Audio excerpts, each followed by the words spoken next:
The desert around Baghdad seems endless, just heat, silence, and dust. But if you keep your eyes on the horizon, you might spot strange hills, unnatural ones. They aren't made by wind or weather, but by people. Not today's people, but people who lived and died 5, 6, even 7,000 years ago. These are Tell's forgotten cities swallowed by time, still holding the bones of a world that once ruled the earth. One of these, hidden beneath the sands for 2,000 years, would unlock the story of the very first empire, quite by accident. Before we begin, don't forget to like the video, subscribe to the channel, and let me know where you're watching from and what time it is right now. Beneath the dust, a city older than memory. The desert around what is now southern Iraq stretches wide and silent, golden beneath the pale sun. Dust lifts in slow spirals where the wind brushes gently across the land, and for long moments nothing moves at all. It is quiet here, deeply, anciently quiet. But if you were to walk across this parched plain, not with hurried steps, but slowly with the rhythm of someone unbothered by time, you might begin to notice shapes on the horizon that don't quite belong. Small hills like shoulders of the earth, rounded, slumped and unmoving. They sit alone, scattered like forgotten memories half buried in sleep. These are not natural hills, they are tells, layered mounds of earth, made not by rivers or wind, but by people. People who lived and built and rebuilt on the same spot for hundreds of generations. Every shattered pot, every collapsed home, every street swept clean and tossed aside, thousands of years piled gently upon itself, until only a quiet rise in the land remained. One such tell lies halfway between Baghdad and the Persian Gulf. Today it is dry, sun-bleached and desolate, but once a river bent low to embrace it, the Euphrates, swollen with rain and snowmelt from faraway mountains. And in that bend, long ago, a city grew. Not just a village, not just a town, but a true city. One of the first. No ruins greet you at the surface. No stones neatly stacked. Only the coarse fabric of dust and silence. But underneath, under layers of time and wind and sand, lies something remarkable. The name of that city was Once the streets of rang with the footsteps of thousands. Its temples rose like stairways to the sky. Priests whispered in the dim interiors of shrines. Merchants bargained in the market squares, and scribes carved tallies into wet clay with practiced ease. Children played in the courtyards, fires flickered behind walls made of sun-baked brick. But all of that is gone now. What remains is memory buried in dirt. It would stay that way for over 2,000 years. The world moved on, rivers shifted, empires rose and fell. Time kept moving, indifferent.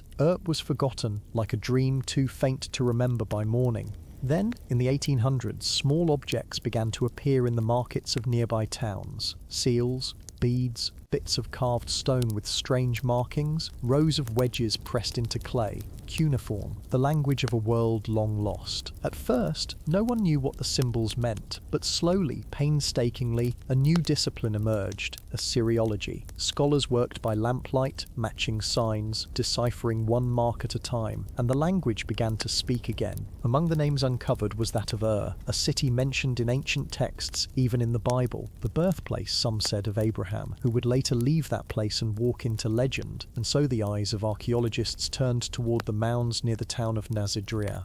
Beneath those dusty curves, they suspected the city might still sleep. In the 1920s, a British archaeologist named Leonard Woolley arrived to dig. He came not to take treasures away, but to understand the place as it had once been. With him was a young assistant named Max Mallowan, and sometimes even Mallowan's wife, the novelist Agatha Christie, came to visit. Over the course of 14 long seasons, Woolley and his team worked patiently, brushing away the centuries one layer at a time. What they found was breathtaking. Had not been a small outpost or village. It had been immense. At its peak, home to more than 65,000 people, one of the greatest cities of the early Bronze Age, a center of Sumerian civilization, they uncovered temples, streets, houses, workshops, and most hauntingly, a vast cemetery, the royal tombs of Inside were the remains of queens and kings, buried with attendants, animals, carts, weapons, and ornaments. Some graves were rich with gold, lapis lazuli, silver, and carnelian. Others offered simpler fare,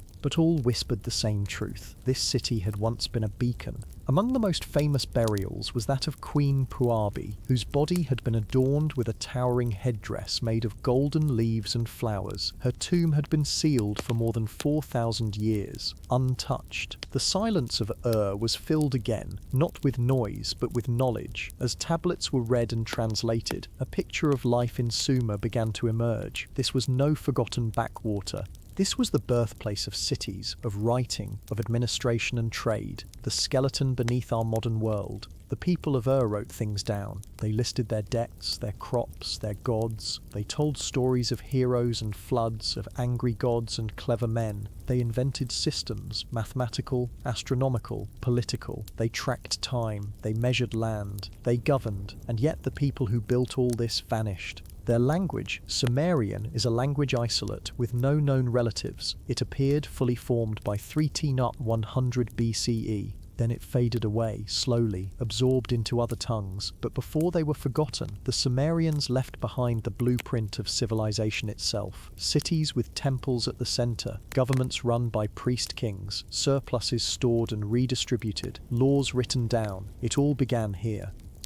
Like many Sumerian cities, rose in the floodplains, where the rivers made farming possible, but the same rivers could destroy as easily as they gave. The people built levees and canals, learning to tame the water. Their agriculture allowed specialization. Not everyone needed to farm. Some could weave, some could build, some could write. It is easy now, standing in the hush of that tell, to think of it as empty, but just beneath your feet are streets worn smooth by bare feet. Courtyards that once held families, rooms where laughter might have echoed, life pressed into layers of earth, each generation leaving its imprint behind. As the sun sets, the desert glows red and gold, shadows stretch long over the land, the air cools slightly, and still the mound holds its breath, as it has for thousands of years. It waits, patient and still, not for resurrection, but for remembrance. Urza is only one of many. Other cities, Lagash, Umma, Eridu, Nippur, each rose and fell, contributing to the slow, steady emergence of a world ruled not by tribes or clans, but by systems, kings, laws, records. But Eridu was first among equals. Its ruins are testimony to a people who saw the future, not just in stars or omens, but in bricks and tablets, in canals and ziggurats. And long after they vanished, their idea lived on. The desert hills that used to breathe. In the quiet of southern Mesopotamia, just before dawn, the air holds still, thick with silence. The stars are fading from the sky, and somewhere in the distance a jackal cries once before disappearing into the haze. You stand before one of the many low, dusty mounds that rise gently from the plains. The sun has not yet crested the horizon, but already the shape is visible, a rounded silhouette, like the back of a giant lying still beneath a coarse blanket of sand. To most who pass by, it's nothing, just a hill. Bare, beige, unremarkable, but this hill is not land, not truly. It is the remains of a place that once breathed. Thousands of years ago, before dust settled thick over its bones, this place was a living city. You might not know its name now, few do, but it was called Eridu. And long before Babylon or Akkad, this was a city of beginnings. The Sumerians believed Eridu was the very first city, the cradle of kingship, the place where civilization itself had descended from the heavens and taken root among men. In their ancient myths, the gods themselves walked its streets and met in its temples. What remains now are layers of mud brick and silence. Beneath the tell, archaeologists have found building after building stacked neatly atop the other temples, rebuilt and expanded, again and again over hundreds of years. At the very bottom is a simple shrine, a small, unadorned room of clay bricks, worn with time. That was the beginning. Each time the temple was rebuilt, it grew a little grander, its walls thicker, its chambers more complex, until it rose into a towering ziggurat, a mountain made by hands, crowned with a temple to the god Enki, the deity of fresh water, of wisdom, of magic. The city itself spread out around this sacred core, homes of reed and mud brick, narrow alleyways where children played, wells dug deep into the soil, canals carved by hand to carry water across the fields. And somewhere among the winding lanes, old men told stories of how Enki had taught humans to dig ditches, build houses, keep flocks, and read the stars. But time, as always, was patient. The climate began to change. The rivers shifted, slowly but surely. The waters that once fed Eridu grew uncertain. The canals dried. The land cracked. Crops failed. People moved northward, following the flow of the Euphrates and Tigris, and so the city fell asleep.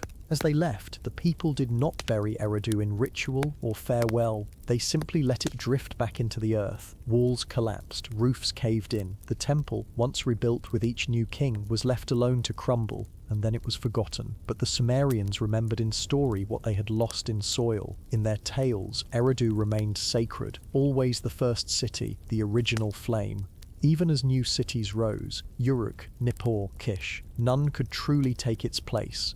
When archaeologists began digging at the site in the mid-20th century, they found not riches, but history in layers. Bits of pottery from 5000 BCE, tools, fish bones, crumbled bricks, each fragment a quiet message from people who never imagined they might one day disappear. Even in decay, the site whispered of an organized world. These were not wild nomads. These were planners, builders, priests and farmers who understood flood seasons, crop rotations, and how to shape clay into vessels for oil and grain. From Eridu, a new idea had spread, that cities could last, that temples could be remade, that gods had addresses, and that people could build them. This concept, simple on its surface, reshaped the world. Where once the gods had dwelled in trees, rivers, and skies, now they lived in ziggurats and courtyards, among offerings of dates and barley. Humans had learned not only how to harvest, but how to organize each other, how to form groups, assign tasks, hold records, speak with structure, write. From Eridu came the rhythm of city life, the heartbeat of a structured world. And yet today, if you were to walk across that tell, your boots crunching softly on dry stone, you'd see only a bare hill under the sky. The breeze would tug at your sleeves. Nothing moves, nothing stirs, and still it is not empty. The weight of memory is heavier than stone. These hills, once markets and temples, homes and courts, have simply traded voices for layers of dust. But when the wind cuts just right across the plains, it sounds almost like breath, as if the city, long buried, still exhales. And it was not alone. As people left the southern cities, others began to grow in the north. New rivers, new kings, new languages, but the blueprint remained.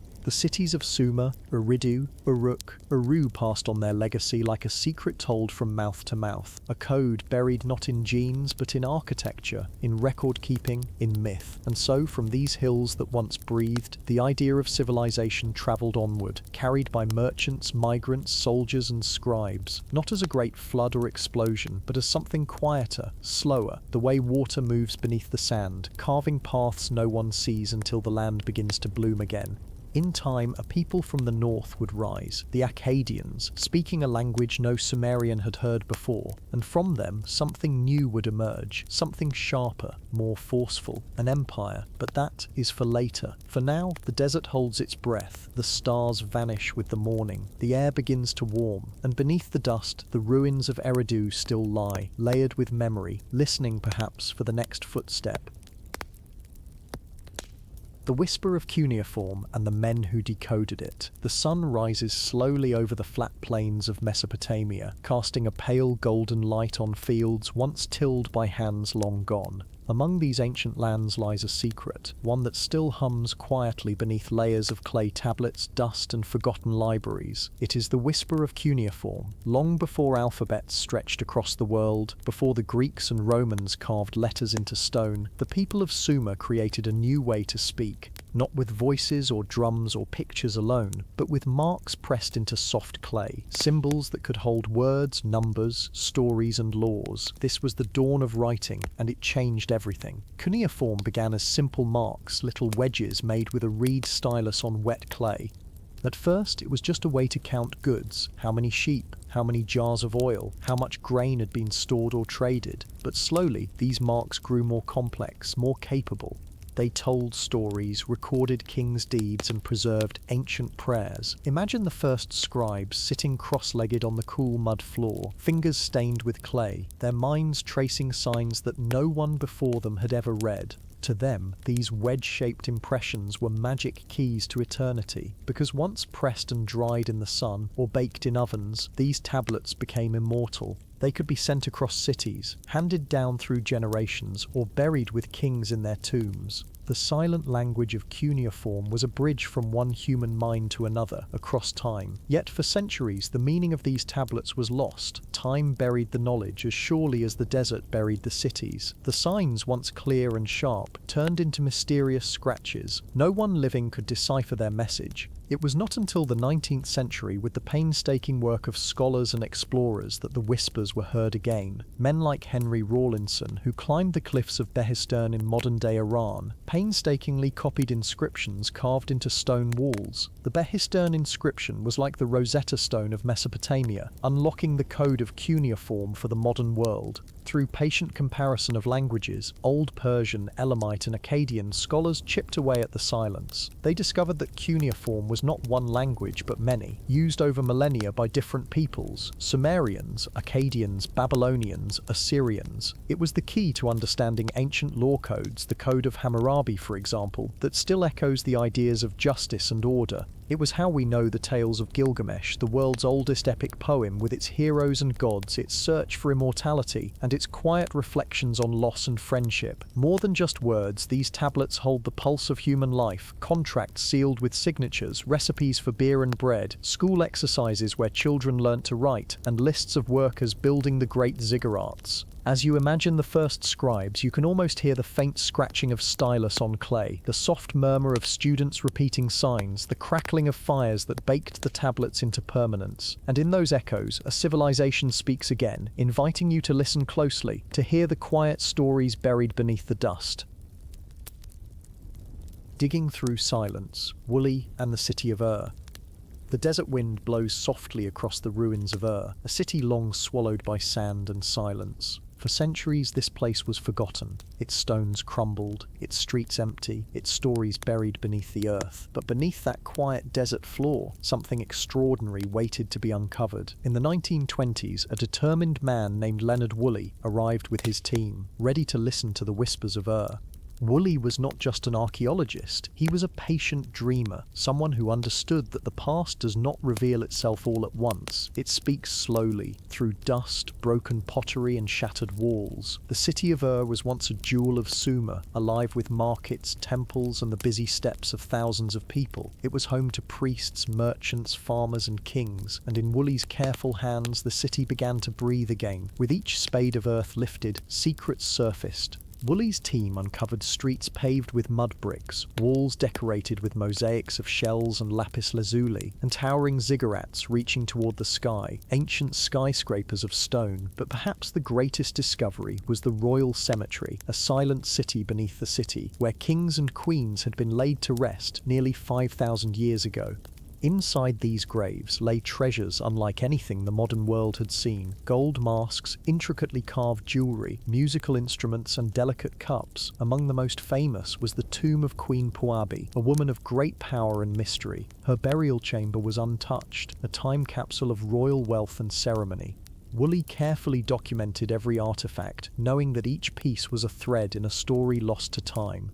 What fascinated Woolley most was how Ur showed the richness and complexity of Sumerian life. This was not a simple primitive world. It was a place of art, music, religion, and fierce politics. Woolley's excavation revealed a civilization that thrived long before the pyramids of Egypt, whose influence would echo for millennia. Yet, amidst all this grandeur, Woolley also found traces of hardship. Clay tablets revealed tales of wars, debts, and the struggles of ordinary people. The city, like any, was a tapestry of both splendor and struggle. As Woolley and his team worked through seasons of sun and sand, they pieced together the city's story, one layer at a time. The silence of Ur was being dug through, slowly giving up its secrets to those willing to listen. And as you drift deeper into the story of Ur, imagine standing beside Woolley under the vast Mesopotamian sky, feeling the dust settle on your skin, hearing the faint echoes of a city awakening from its long sleep. The queen buried in gold. Beneath the hot sun and endless sky of ancient Mesopotamia, a queen once lived whose story has travelled through the dust of time. She was known as Queen Puabi, a name whispered gently across millennia, preserved in the treasures buried with her. When Leonard Woolley's team uncovered her tomb at Ur, it was like opening a secret door to a world both distant and vivid. Unlike other graves disturbed by time, Puabi's resting place was untouched, sealed away in silence. Inside, gold gleamed softly in the dim light of the excavation tents, delicate as a dream. Her tomb was filled with jewelry, gold necklaces that caught the sun's warmth, lapis lazuli beads as blue as the summer sky, and carnelian stones polished smooth like river rocks. These treasures were not just ornaments, but stories cast in metal and stone. They spoke of wealth, of power, and of a life that was both revered and mysterious. But Puabi's burial was more than just riches. Around her lay attendants, servants and musicians, people who had followed her into the afterlife, their fate sealed in silent loyalty. It was a royal ceremony unlike any modern imagination could capture, a testament to the belief that life continued beyond death. The queen wore a finely crafted headdress, shining with gold leaves and intricate patterns. This crown, though heavy in its own way, symbolized her status and connection to the divine.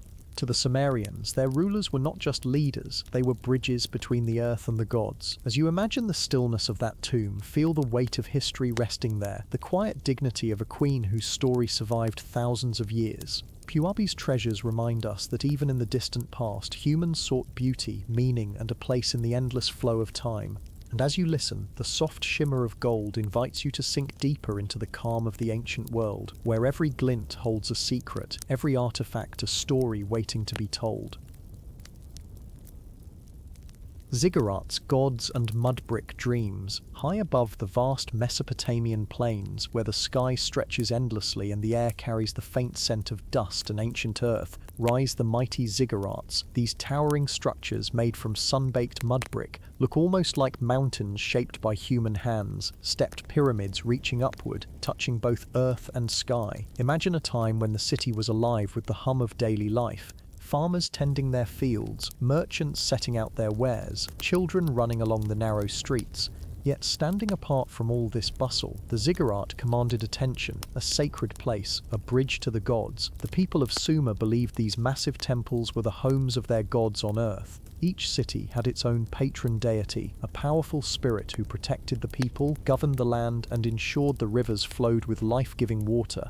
The ziggurat was their earthly palace, a stairway reaching toward the heavens. The building of these ziggurats was no small task. Imagine hundreds of workers mixing clay and straw to make bricks, then carrying them under the blazing sun. Each brick carefully laid, layer by layer, rising higher and higher. The smell of fresh mud, the rhythm of labor, the sweat and determination. It was a labor of love and devotion. On the top of the ziggurat sat a small shrine, where priests performed rituals and ceremonies. They were the intermediaries between gods and people, their voices echoing through the chambers in prayers and chants. The smoke from burning incense would curl upward, blending with the dusty sky, carrying hopes and wishes to the divine. At night, the ziggurat would glow softly in the moonlight, its stepped terraces casting long shadows on the ground below. The stars above seemed to twinkle just a little brighter, as if the heavens themselves acknowledged this monument to faith and power. The people believed that climbing the steps of the ziggurat was a spiritual journey. Ascending meant leaving behind the world of humans, approaching the sacred realm where gods dwelled. It was a place of mystery and reverence, where the earthly met the divine in quiet harmony.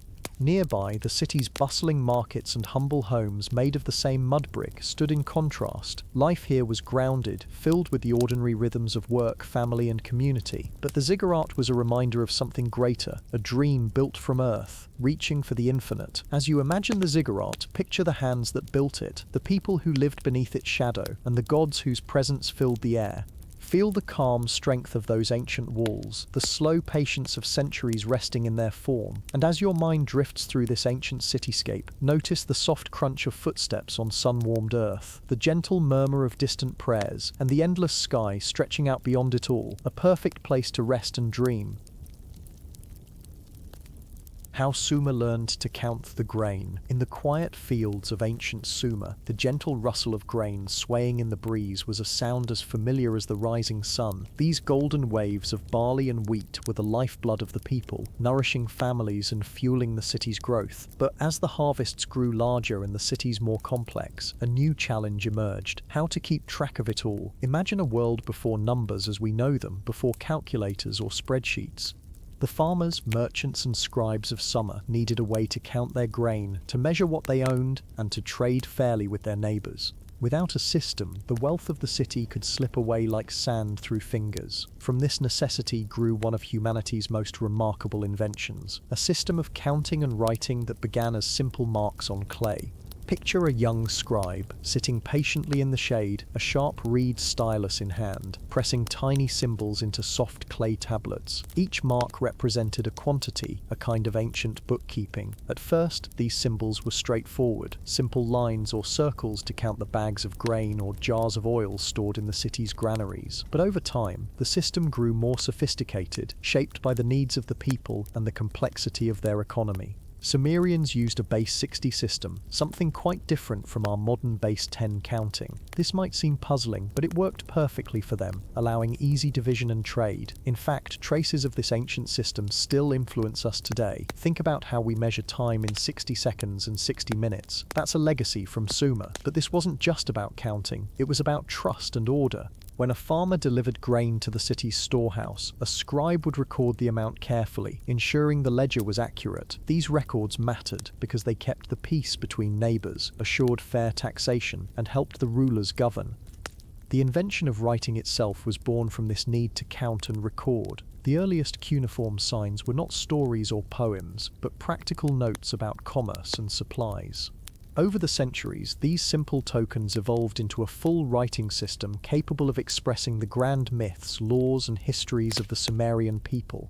Imagine the quiet seriousness of those first scribes, shaping clay with careful precision, bridging the world of daily life and the unfolding story of civilization. Their work laid the foundation for bureaucracy and governance, for law and literature. In this way, counting grain was not just about agriculture, it was the beginning of civilization itself, a humble act of keeping track that blossomed into a vast culture of knowledge, culture and power. As you settle into this thought, let the steady rhythm of ancient counting flow through your mind. Feel the weight of history resting softly in your thoughts, a gentle reminder that even the smallest innovations can change the world.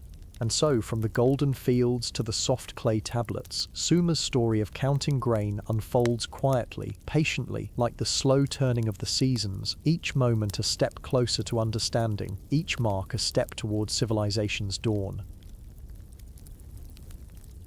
The flooded fields and the birth of the city-state. Imagine, if you will, a vast and ancient landscape where two mighty rivers, the Tigris and the Euphrates, carve their way across the sun-baked plains of southern Mesopotamia. The land here is a mixture of rich soil and shifting sands, a place of contrasts where the quiet stillness of the desert meets the life-giving flow of water. These rivers are the heartbeats of the region, pulsing steadily through the ages, bringing both bounty and threat with their seasonal rhythms. It is here between these rivers that the earliest seeds of civilization would take root. But these seeds were not planted in peaceful soil. The story of the birth of the city-state is tied deeply to the capricious nature of the floods, sometimes gentle, sometimes violent, that transformed this landscape again and again. Close your eyes and imagine the early mornings when a soft mist hangs over the flooded fields. The air is cool, heavy with the scent of wet earth and fresh greenery. Farmers stand knee-deep in water, carefully tending to the crops sprouting from the fertile mud, knowing full well that this life-giving water is both a blessing and a curse. The flooding of the Tigris and Euphrates was seasonal, a result of melting snow in distant mountains and heavy rains far upstream.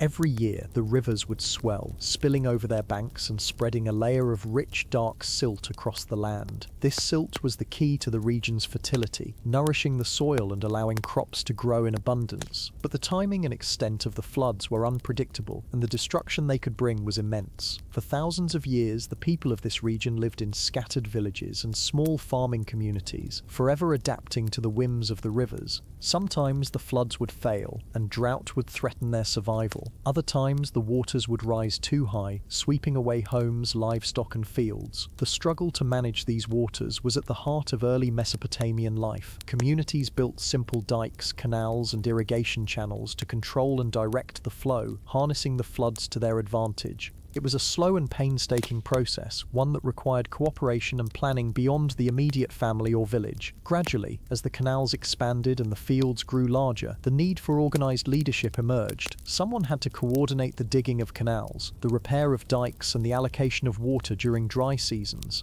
This was the beginning of the city-state, the first complex societies where power and responsibility were concentrated in the hands of rulers and priests. Picture a humble village leader, perhaps a respected elder or a priest, standing atop a small mound overlooking the canals and fields below. This person's word would carry weight, guiding the community through the challenges of flood and drought, deciding when to plant and when to harvest. Over time, these leaders gained more authority, their roles becoming formalized as kings or governors. The city-state grew around the central temple, the ziggurat, which was both a religious and administrative center. The temple was more than a place of worship. It was the heart of the community's economic life. Here, grain was stored, goods were distributed, and records were kept. The priests who managed these affairs wielded great power, acting as intermediaries between the gods and the people. Imagine walking through the narrow streets of one such city-state, Uruk, Ura, or Lagash, where the sounds of daily life echo softly through the early morning air. The chatter of merchants, the calls of farmers bringing in their harvest, and the rhythmic pounding of workers shaping bricks for new buildings blend into a peaceful symphony.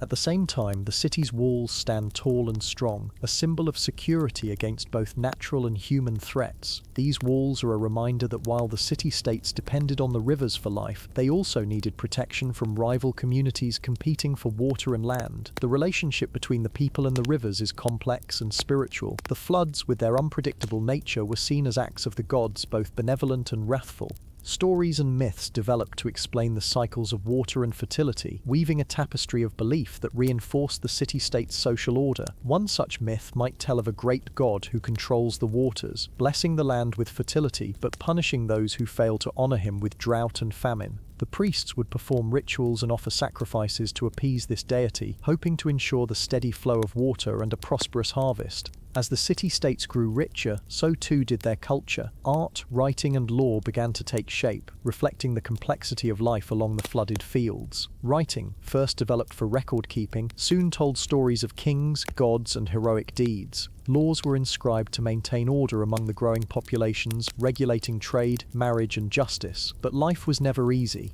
The success of the city-states depended on delicate balances between people and nature, ruler and subject, rival cities. Droughts could bring famine, floods could wash away homes, and conflicts over water rights could erupt into warfare. And yet, despite these challenges, the city-states endured, evolving into the foundation of one of the world's earliest great civilizations.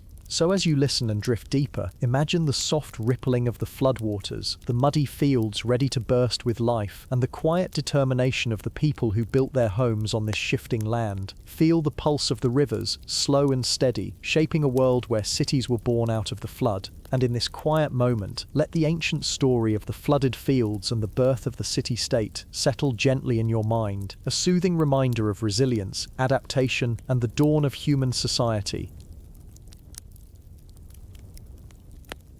The first temples and their hungry god. The rivers have long settled, the fields resting beneath a tender layer of morning mist. The people who live here in these early city-states, their lives bound closely to the rhythm of water and soil, now turn their hearts and hands to something new, a place not just for shelter, but for reverence, for connection with the divine forces they believe shape their world. Picture a modest mound rising slowly from the flat plain. It's no taller than a man's height, but from this small rise grows something remarkable, the very first temple. Unlike the homes built of simple mud brick, these structures are designed to endure, to stand as eternal places of worship and community gathering. These early temples are humble by later standards, single-room buildings, built carefully with sun-dried bricks, their walls thick to hold the coolness inside during the blazing heat.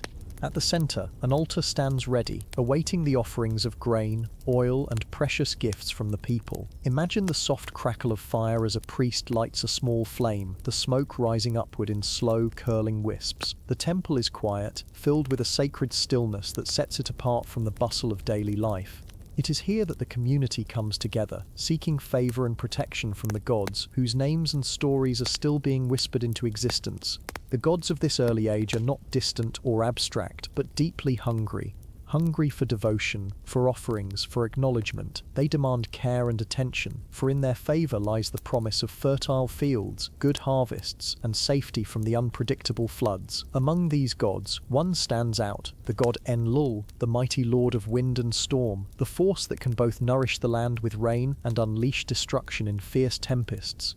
Enlil is often called the hungry god, for his appetite is never truly satisfied. The people believe that if Enlil is pleased, he will hold back the floods and bless the crops. If ignored, his hunger turns to wrath. The priests who serve in these temples carry heavy responsibilities. They are not only guardians of the sacred fires, but also intermediaries between the divine and the mortal realms. Their voices chant prayers and incantations in an ancient language filled with rhythm and reverence. The words are meant to soothe the gods, to appease their hunger, and ensure their favor. Visualize a small crowd gathered outside the temple at dawn. Men and women bring forth baskets heavy with barley, dates, and sesame oil. They place these offerings carefully at the temple's entrance, hoping their gifts will be enough to satisfy Enlil and the other gods who watch over their city. The act of giving is deeply woven into the life of the city-state. It is a reciprocal relationship. The people give, and in return the gods provide. The temple becomes the economic heart as well as the spiritual center. Grain stores are kept safe within its walls, and the distribution of food and goods is carefully managed by temple officials. But these offerings, these rituals, are more than just transactions. They are stories told in actions, expressions of faith and fear, gratitude and hope. They reflect the fragile balance between humans and the vast forces that govern their world. Imagine the sun climbing higher, warming the mud brick walls as the temple doors are closed for the day. Inside, the priests tend the fires, keep the altars clean and prepare for the next ceremony. Outside, the city hums with life. Children playing, craftsmen working, farmers tending the fields. All are connected by the unseen thread of the gods' hunger and favor. As evening falls, the city gathers once more. Torches flicker along the temple steps, casting long shadows. Priests lead the people in song and prayer, their voices rising in a haunting melody that fills the night air. This sacred ritual marks a turning point, the beginnings of organized religion and the complex spiritual life that will shape Mesopotamian culture for millennia. It is here, in the glow of temple fires and the offering of humble gifts, that the city-state finds its soul. So, as you rest now, picture the flickering flames, the gentle chanting, and the weighty silence of these ancient temples. Feel the quiet hunger of the gods, the patient devotion of their people, and the slow unfolding of a civilization reaching toward the divine. Let this vision carry you gently deeper into the night, wrapped in the mystery and warmth of the first temples and their hungry god. The city that waited for the river to return. The city lies silent beneath a heavy sky. Its streets, once alive with the rhythm of daily life, now echo with a quieter sound, the slow, patient heartbeat of waiting. The great river, the lifeblood of this ancient place, has receded, leaving behind cracked earth and dusty fields thirsting for water. The people know what this silence means. It is the time when the river sleeps, when the life-giving floodwaters have not yet returned to renew the land. Picture the city in this stillness, the mud brick houses casting long shadows in the afternoon sun. Families gather near wells, their hands cupped to catch the last precious drops of water.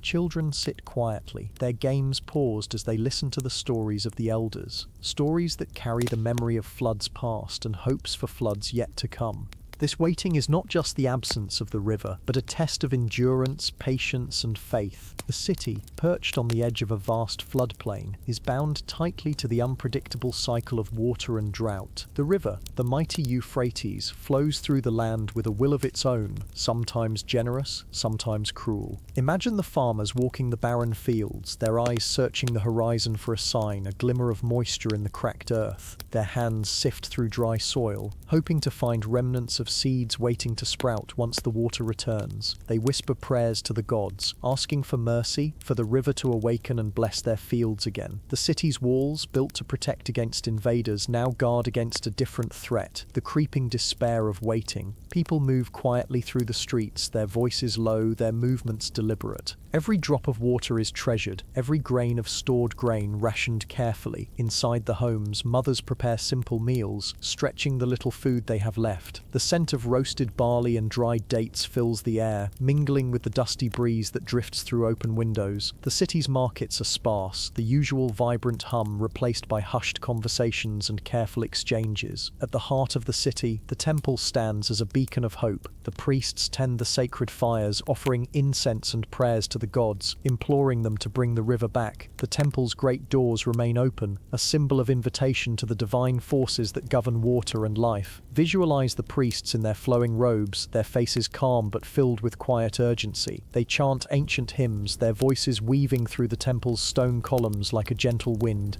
These prayers are more than words. They are a bridge between the mortal world and the unpredictable will of nature. Outside, the city's leaders gather in council. They speak in hushed tones about plans to conserve water, to protect the young and the old, to keep hope alive. Their decisions ripple through the community, shaping every day of this waiting period. As days stretch into weeks, the people find small ways to endure. They share stories around flickering fires, tales of ancestors who faced similar trials and lived to see the river's return. Children learn to weave baskets and mend clothes, their hands busy even as their hearts wait. The night brings a cool relief, and with it, a sky full of stars. The city's residents step outside, looking up to the constellations that have guided travelers and farmers for generations. Under this vast sky, they feel connected, not only to their gods, but to the endless cycle of seasons and life. In these quiet hours, a hush falls over the city, a silence filled with anticipation. The river may be absent, but it is not forgotten. Beneath the earth, the waters gather, ready to burst forth when the time is right, to flood the fields, fill the canals, and bring new life. The city waits, wrapped in the embrace of dust and shadow, steadfast in its faith and resilience. It is a place where patience is a virtue, and hope is the current that runs deeper than any river. As you breathe in this moment, imagine yourself walking the empty streets, feeling the warmth of sun-baked bricks beneath your feet, hearing the distant call of birds returning to their nests. The city holds its breath, poised for the flood that will awaken its soul once more. Let this vision settle softly in your mind as you drift into rest, carried gently by the promise of water's return and the timeless cycle of life that it brings. The war between Lagash and Umma that nobody won. The land between two great cities was cracked and parched, stretching beneath an endless sky. There, in ancient Mesopotamia, two neighbors, Lagash and Umma, stood watch across dusty plains that had for generations been the stage of an uneasy rivalry. This was a land shaped by water, or the lack of it, and it was water that would become the root of a long and bitter conflict, a war that neither side would truly win. Imagine the city of Lagash, surrounded by walls of sun-baked mud brick, its towers rising like silent sentinels under the hot, relentless sun. The air smells faintly of baked earth and drying reeds, the soft whisper of wind carrying grains of dust across empty streets. In the early morning, the city stirs with the gentle murmur of farmers preparing for another day. But behind the calm lies a tension, as ancient as the land itself. Across the plain, the city of Umma stands tall, its own walls darkened by time, shadows stretching long in the late afternoon sun. The people there too live under the constant pressure of the river's ebb and flow, their lives entwined with the land, their hopes pinned on the irrigation canals that bring the precious waters of the Euphrates and Tigris. Between these cities, the boundary was not marked by stone or sign, but by the shifting edges of irrigation canals and fields. These canals were lifelines, carefully carved and maintained, but they also became the fault lines for a conflict that would stretch across years, decades, and even generations. At the heart of this struggle was a narrow strip of land, fertile and vital, coveted by both cities.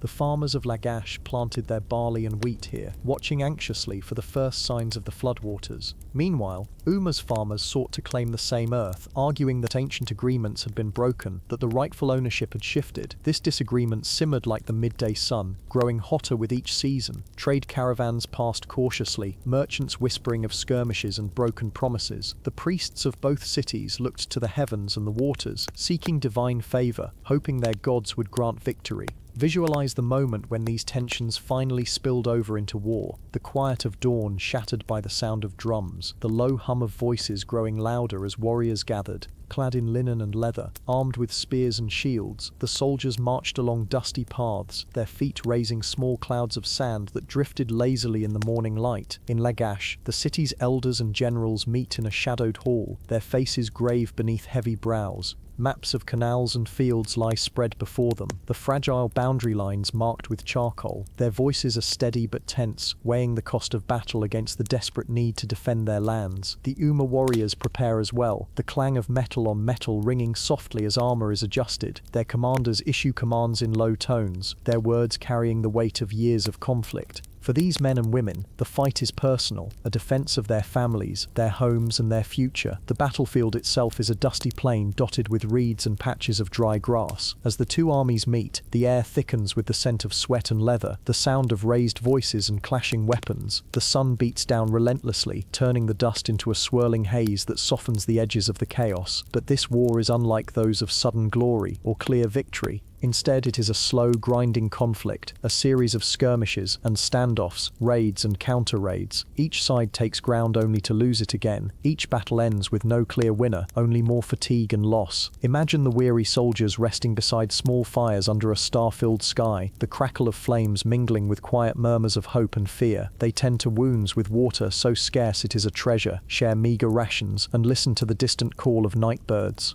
There, beneath the vast cosmos, they dream of peace, even as the war grinds on. In the cities, the impact is profound but subtle. Fields lie untilled, canals clogged with silt and neglect. Families face hunger and uncertainty. The priests hold ceremonies to appease the gods, offering sacrifices and prayers, hoping to end the suffering. Years pass and the war remains unresolved. Neither Lagash nor Umar gains the decisive upper hand. Both are drained, in resources, in lives, and in spirit. The people grow weary of fighting over the land that once promised so much, yet in this endless struggle, life continues. Children grow up with stories of battles and heroes. Artisans craft weapons and tools, their hands steady despite the turmoil. Traders find cautious routes through the disputed lands carrying goods and news. Through all this, the landscape itself endures, the cracked earth, the shifting waters, the resilient reeds along the riverbanks. Nature watches silently, indifferent to human quarrels. In the end, this war becomes a lesson in futility, a reminder that some conflicts leave no victors, only survivors who must rebuild and hope for a better tomorrow. So the city waits, the farmers wait, the river waits, all caught in a cycle of conflict and peace, water and dust, war and waiting.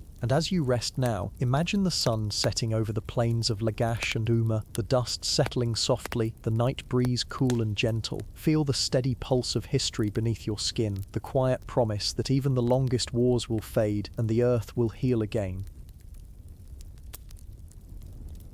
Debt, slavery, and the price of wheat. The sun rises slowly over the fertile crescent, casting a warm amber glow across the endless fields of wheat and barley. The land breathes with life, stirred by the gentle whisper of morning breeze that rustles golden stalks bending beneath the weight of ripened grain. This is the heartbeat of Mesopotamia, where grain is more than food, it is currency, power, and survival. In the bustling marketplaces of cities like Urum and Raglash, merchants and farmers gather to trade, their voices blending with the cries of livestock and the chatter of neighbors. Here, baskets overflow with freshly harvested wheat, their sweet smell mingling with the dust and the rich scent of baked bread. The price of wheat is more than a number. It dictates who prospers and who struggles, who eats tonight and who goes hungry. But behind the everyday transactions lies a web of debts, invisible chains that bind many to their obligations, sometimes for a lifetime. Imagine a farmer standing barefoot in the cool mud of his field, clutching a small clay tablet, the record of a debt he cannot repay. The soil beneath his feet is cracked from the sun, yet his heart is heavy with worry. The wheat harvest was poor this year, the river's waters came late and too little, and now he owes the grain to a wealthy landowner who lent him seed and tools in the planting season. This debt is not a mere inconvenience, it grows like a shadow, stretching longer with every passing moon. The farmer knows that if he cannot repay, his family may face a harsher fate, the loss of freedom itself. Slavery in ancient Mesopotamia was often tied to debt. Those who failed to meet their obligations could be forced into servitude, working fields, temples, or house households, bound by law and custom. It is a fate feared by many, but accepted as a harsh reality. Now picture the city's bustling temple, where scribes inscribe debts on clay tablets with sharp reeds, their fingers steady and practiced. The temple is not only a place of worship, but also a center of economic control, a keeper of records that bind lives to contracts and obligations.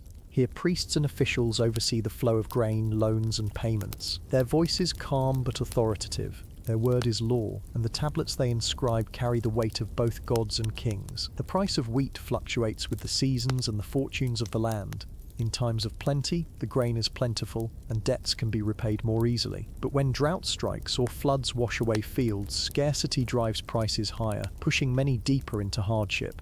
Imagine the anxious eyes of a merchant watching the market, calculating the cost of wheat against the coin and barley he must pay.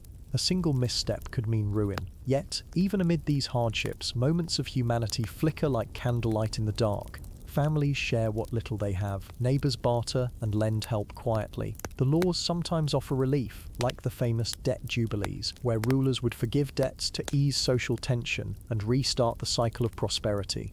Still, the system is delicate, a balance of power, trust, and survival. Beyond the city walls, in the fields, slaves toil under the hot sun, their backs bent, hands steady as they harvest grain for masters who count every sheaf. Their faces are tired but determined, their lives intertwined with the rhythm of the seasons and the demands of the land. At night, they gather in small groups, sharing whispered stories of distant freedoms, hopes buried beneath the weight of their daily labor. In this ancient world, wheat is not just sustenance, it is the measure of wealth and the instrument of control. It shapes the fate of kingdoms and the lives of common people alike. And as the moon rises high over the city, casting a silver light over mud-brick homes and silent fields, the cycle of debt, labor, and hope continues. So as you settle into quiet now, imagine the soft rustle of wheat fields under a cool night breeze, the faint murmur of voices telling stories by firelight, and the unyielding spirit of people who lived and labored in this ancient land, bound by debt, but never wholly broken. When kings were priests and priests became kings, long ago, in the shimmering dawn of civilization, the line between the divine and the mortal was thin, like the mist that rises softly from the river at dawn.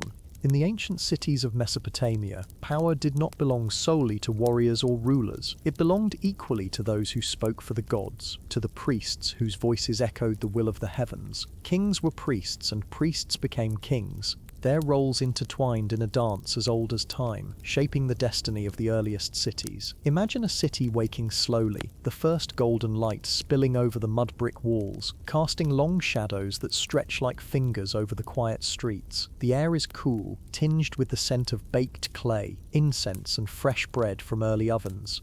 Along the temple terraces, priests prepare for the day's rituals, their robes soft and flowing, their hands steady as they arrange offerings of grain, fruit, and precious oils. At the heart of the city stands the ziggurat, a towering stairway reaching towards the sky, each level a sacred platform closer to the gods. This massive structure of mud brick gleams in the morning sun, a symbol of divine authority and human ingenuity. At its summit, the chief priest performs ceremonies meant to appease the gods, ensuring the prosperity of the city below. But these priests were more than just intermediaries between gods and men. They held great power over the land, the laws, the very fate of the people. They owned vast tracts of farmland, controlled stores of grain, and oversaw the distribution of wealth. Theirs was a role that blended spiritual duty with political command. Now, envision the king, not a distant, crowned figure seated in a lofty palace, but a man who walks among his people, whose presence commands respect and reverence. Often, the king is also the high priest, wearing the sacred headdress and carrying symbols of divine favor.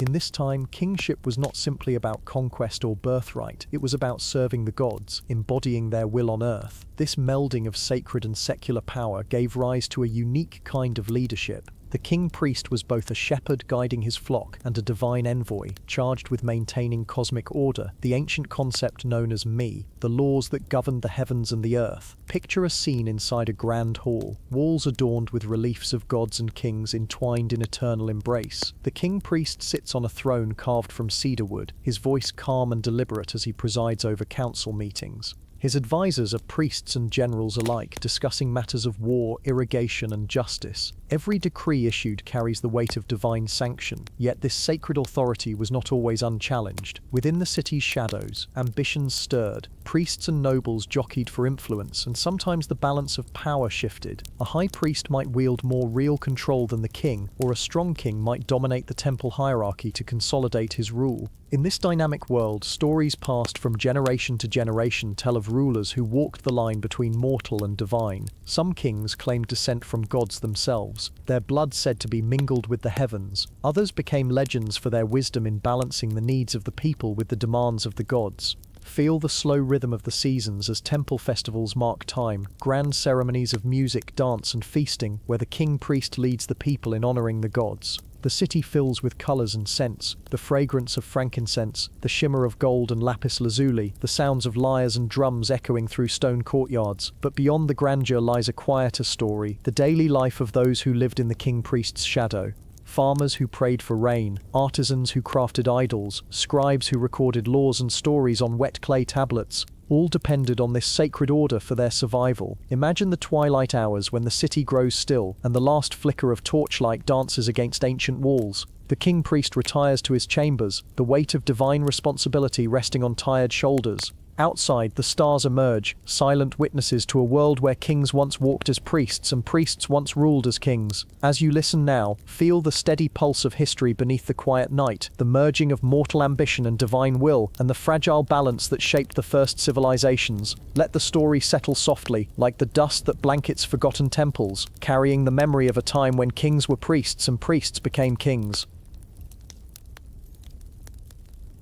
The man from Kish who poured wine for power. In the ancient cradle of civilization, where the great rivers Tigris and Euphrates flow with life-giving waters, cities rose from the fertile mud like promises etched in time. Among these early cities, Kish stood proud, a place of bustling trade, towering temples, and restless ambition. It was here, long ago, that a man would rise from the shadows, not by sword alone, but by the subtle art of ritual, diplomacy, and a single cup of wine.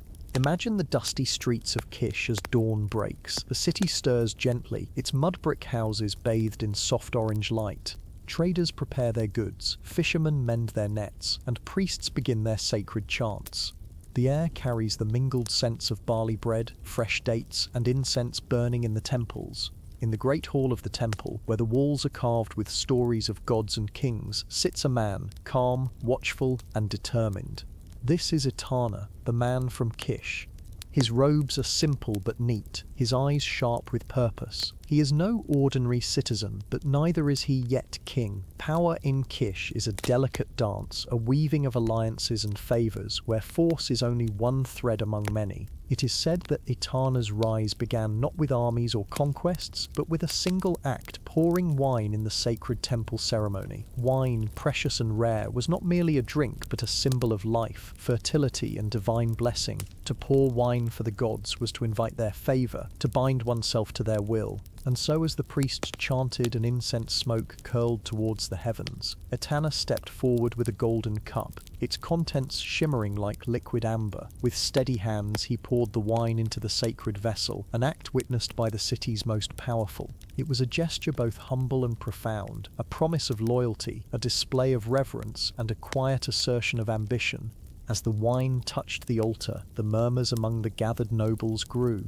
Here was a man who understood the power of symbols, the language of ritual, and the weight of tradition. His act was not just piety but politics. The city watched as Etana's influence grew. He forged bonds with the priests who held sway over the people and the land. He negotiated alliances with merchants, securing trade routes and wealth. Slowly, the man from Kish became a figure to be reckoned with, not because he wielded a sword, but because he wielded trust and sacred authority. Picture a council meeting under the warm glow of oil lamps where Etana speaks with calm conviction. His words are measured, weaving visions of prosperity and peace. The priests nod, merchants listen intently, and even rival nobles find themselves drawn to his vision. Yet, power in ancient cities was never secure. Stories tell of rival clans, jealous kings, and shifting loyalties. Etana faced challenges not only from external foes but from within. Men who questioned his rise, who doubted that a man could command both God and people. In moments of doubt, he returned to the temple, to the quiet sanctuary where the gods whispered through sacred fires. There, surrounded by carved stone idols and flickering shadows, he sought guidance and strength.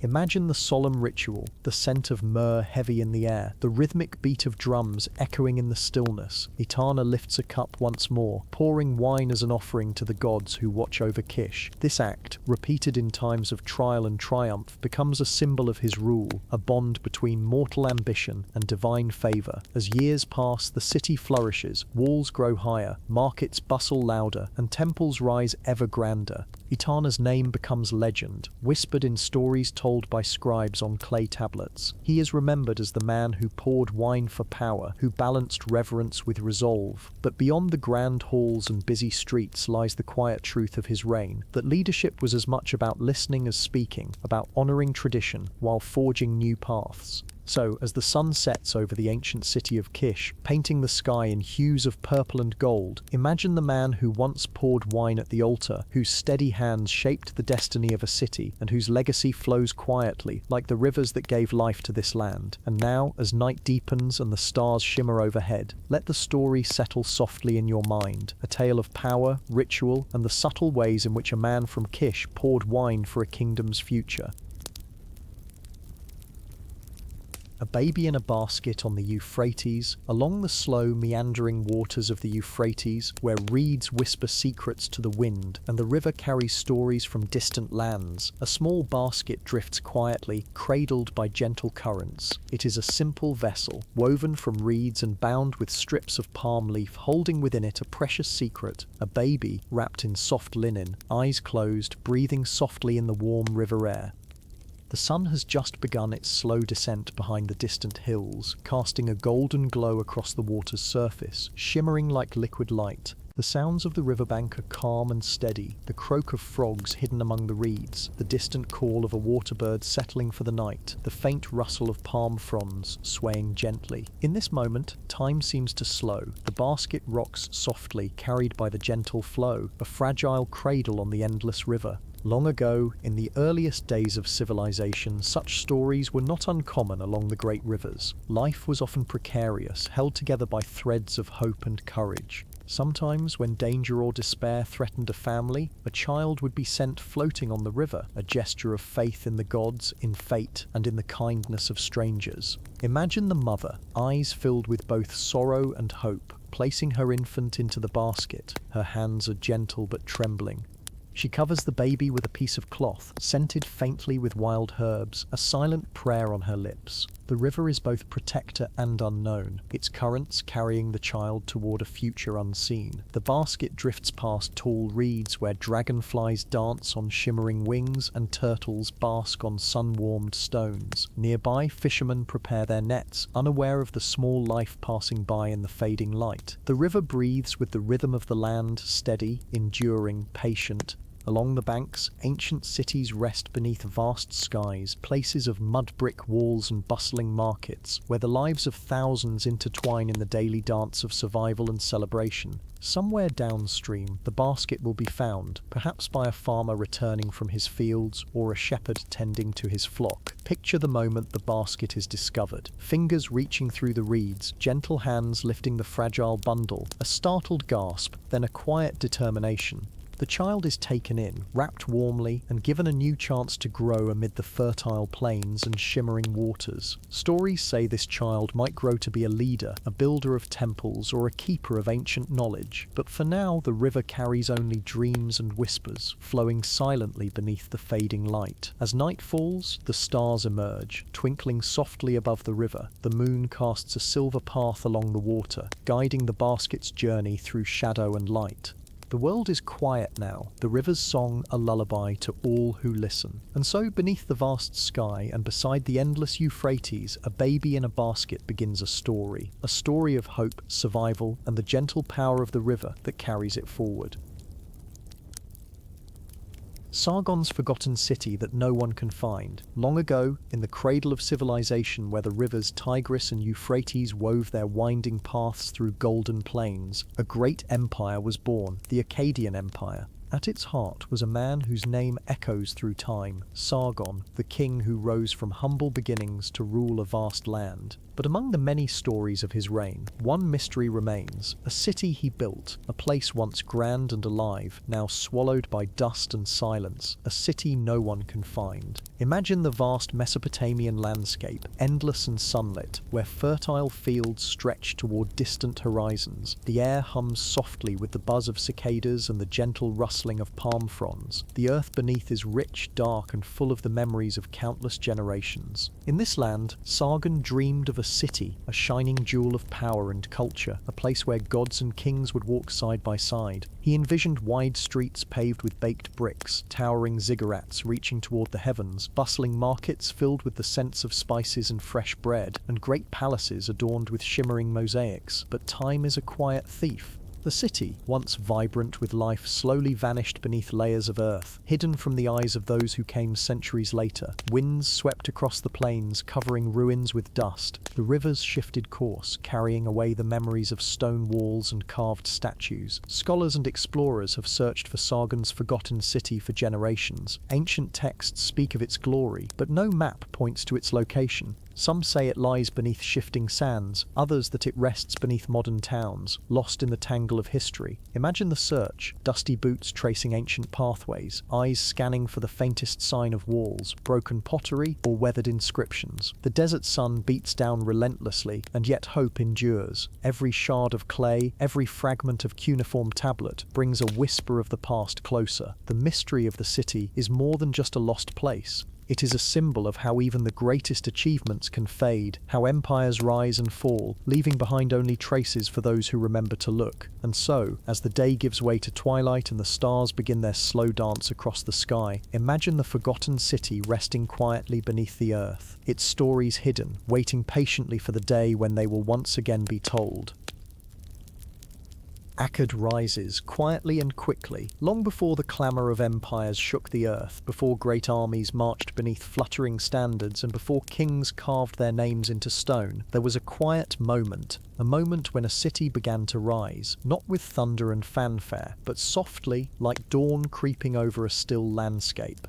This city was Akkad, the heart of a new power destined to reshape the world, yet it grew quietly, almost unnoticed, in the fertile plains of Mesopotamia. Imagine the broad expanse of the ancient Near East where the rivers Tigris and Euphrates converge in a weaving dance, their waters bringing life to the dry earth. Here farmers till the soil with worn wooden tools, and shepherds guide their flocks across the sun-baked fields. Villages cluster close to the water's edge, built from sun-dried mud bricks, their walls thick and warm beneath the blazing sun. In this world, the seeds of Akkad's rise were sown, not in a blaze of glory, but through quiet determination and clever strategy. The city itself was not grand at first. Its name appears in faint inscriptions, a whisper among the many settlements scattered across the fertile crescent. It was a place where farmers, merchants, and artisans lived side by side, each contributing in their own way to the slow growth of something new. But beneath this calm surface, something was stirring. A man named Sargon, whose origins were humble and mysterious, began to weave a web of influence. Some say he was a cupbearer to a king, others whisper he was a shepherd boy destined for greatness. Regardless, Sargon's vision was clear: to unite the scattered city-states of Mesopotamia under one rule, to build an empire unlike any before. Picture Sargon's rise as a series of quiet steps rather than giant leaps.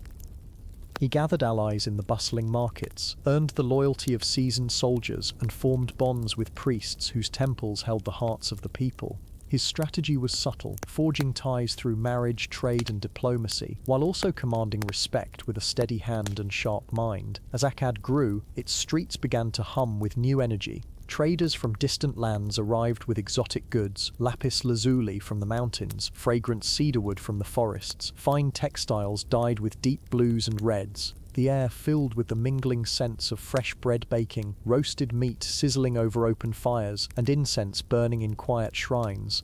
Imagine the artisans, their hands shaping clay into delicate pottery, carving stone into statues of gods and kings, weaving reeds into baskets, strong enough to hold grain for the coming winter.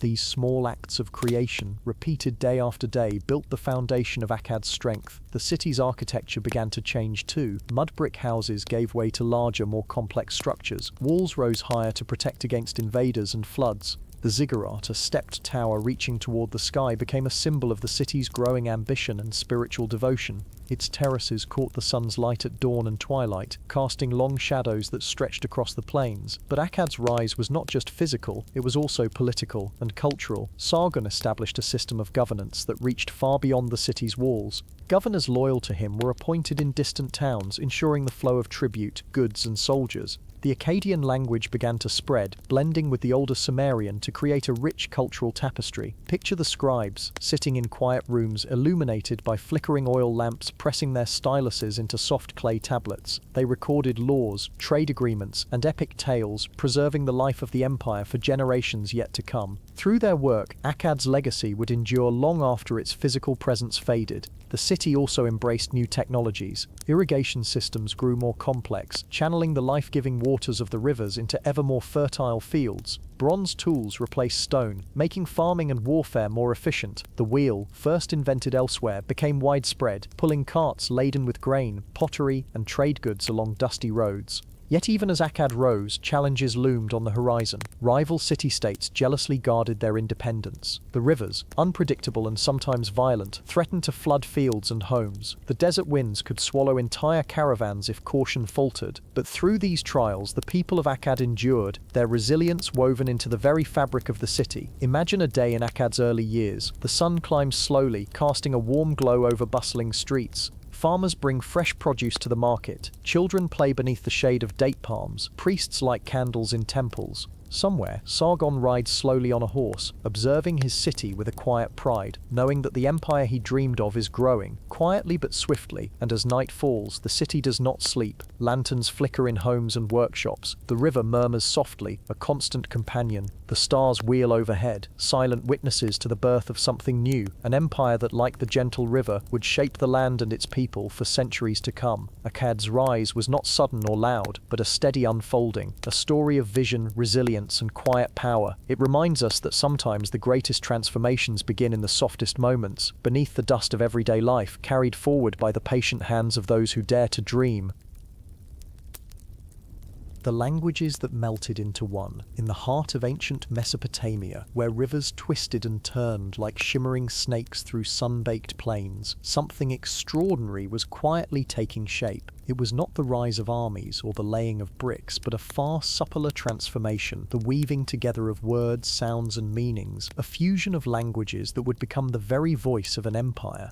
Imagine the dusty streets of Akkad, bustling with traders, scribes, farmers, and priests, people who spoke many tongues, each shaped by their village, their ancestors, their distant homelands. Sumerian, the ancient language of the city-states before Akkad's dominance, was rich with history and poetry. Akkadian, a Semitic tongue, was newer but already spreading with the empire's growing reach. In marketplaces, under the warm Mesopotamian sun, merchants called out in different voices.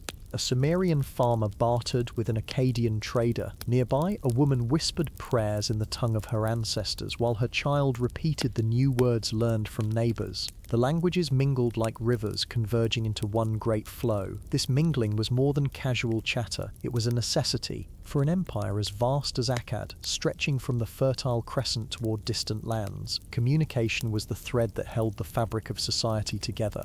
Laws had to be understood, taxes collected, treaties negotiated, stories told, all across diverse peoples with their own voices. Scribes became the silent heroes of this transformation. Picture them seated in quiet, cool rooms, illuminated by oil lamps, their hands steady as they pressed reed styluses into soft clay tablets. They were masters of cuneiform, the intricate script of wedge-shaped marks that captured the sounds and ideas of language. To the untrained eye, the script might seem like random scratches, but to the scribes it was a living language, fluid, adaptable, and evolving. These scribes began to develop a clever system, blending elements of both Sumerian and Akkadian. They used signs not only to represent whole words but also sounds, syllables, enabling them to capture new words and ideas that neither language alone could express fully. This hybrid writing system became a bridge, melting two tongues into one. Imagine a tablet being crafted. The scribe's stylus glides smoothly, making marks that tell stories of kings and gods, of laws and daily life. Through this written language, the empire spoke with one voice, even as its people retained their distinct accents and dialects when speaking aloud. This blending was not without challenges. Some purists clung to the old ways, insisting on preserving Sumerian as the language of the gods and ritual.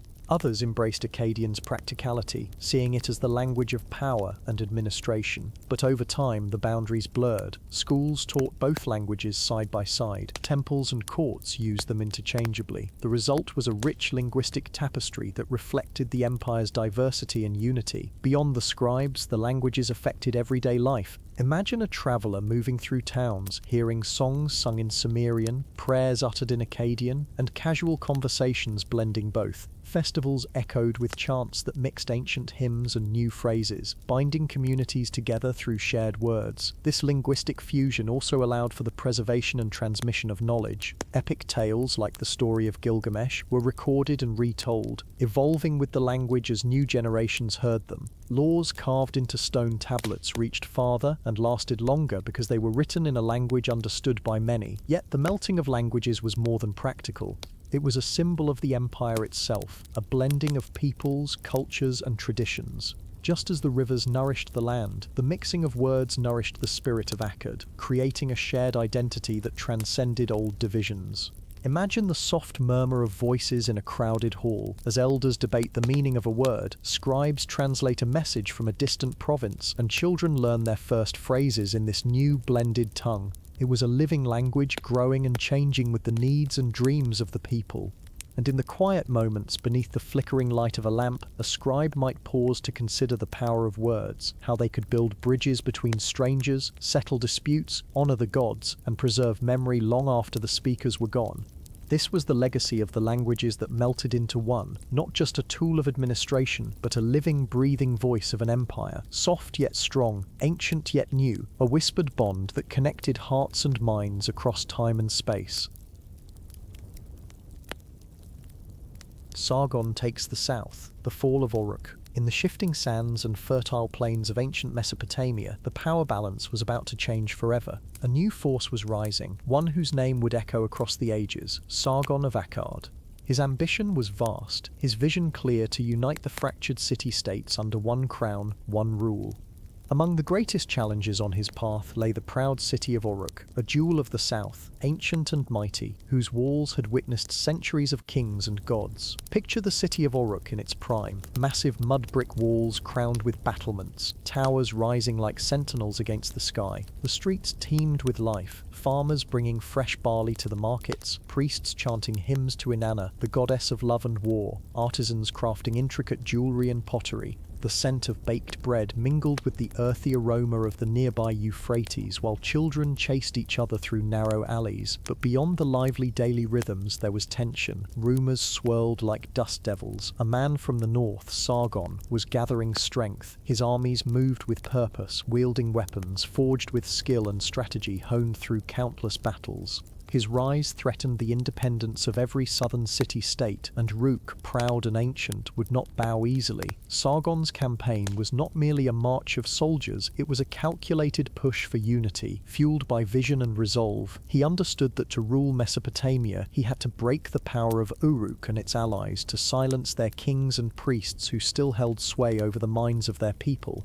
As the sun dipped low, casting long shadows across the plains, Sargon's forces approached. Imagine the hush of the evening interrupted by the low rumble of thousands of footsteps, the clink of armor, the tightening grip on spears and shields. Campfires flickered along the horizon, casting an eerie glow while commanders whispered orders in the fading light. The siege of Uruk was unlike any before. The city's defenders prepared fiercely, pouring boiling pitch from the walls, sharpening their blades and steadying their nerves. They knew the legacy they protected. Uruk was the birthplace of kings, the city of Gilgamesh himself, a place where legends were born. But Sargon was relentless. His siege engines battered the walls day and night, their wooden arms swinging heavy stones that pounded the mud brick ramparts. The cries of war mingled with the prayers of the desperate, rising to the heavens like a storm. Inside the city, fear and determination clashed, families huddled in their homes, children clinging to mothers, while the city's leaders sought counsel in the temples. Priests poured libations, chanting for divine intervention. Yet as the days dragged on, supplies dwindled, and the defenders' strength waned. Sargon's strategy was more than brute force. He sent envoys, promising mercy to those who would surrender, offering new roles under his rule. Some in Uruk, weary and hungry, debated whether to resist or embrace the inevitable change. When the walls finally cracked and the gates fell open, Sargon's soldiers poured in like a tide, but rather than destroying, Sargon sought to incorporate. He restored temples, respected local customs, and installed governors loyal to him but who understood the city's heritage. His rule was firm but pragmatic. The fall of Uruk was not just a conquest, it was the birth of a new order. Sargon's vision of unity stretched beyond walls and armies. It was a vision of one empire, bound by shared language, law, and trade.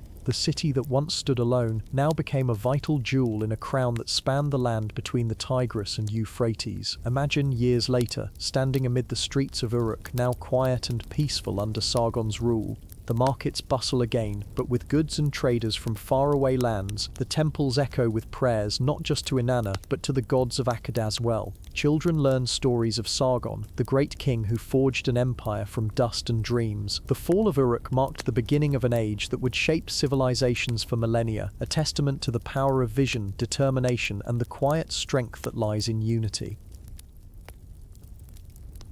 Marching north. How far could a king dream? Beyond the fertile plains and the winding rivers of Mesopotamia, beyond the proud city walls and bustling markets, stretched vast wild lands. To the north lay rugged hills, dense forests and distant cities, whose names whispered of mystery and power. It was here that a king's dream reached beyond borders, a dream as vast as the horizon itself. Sargon, the great king of Akkad, had already carved an empire from the southern city-states, but his vision did not stop there. He dreamed of a realm that stretched northward, into lands where people spoke different tongues, worshipped different gods, and lived by customs unfamiliar to the Akkadian heart. Imagine the great king, sitting in his tent as twilight settled, the flickering firelight casting long shadows on maps sketched on soft parchment. His eyes traced the routes his armies would follow, through narrow mountain passes, across rushing rivers, into lands of rugged hills and ancient forests.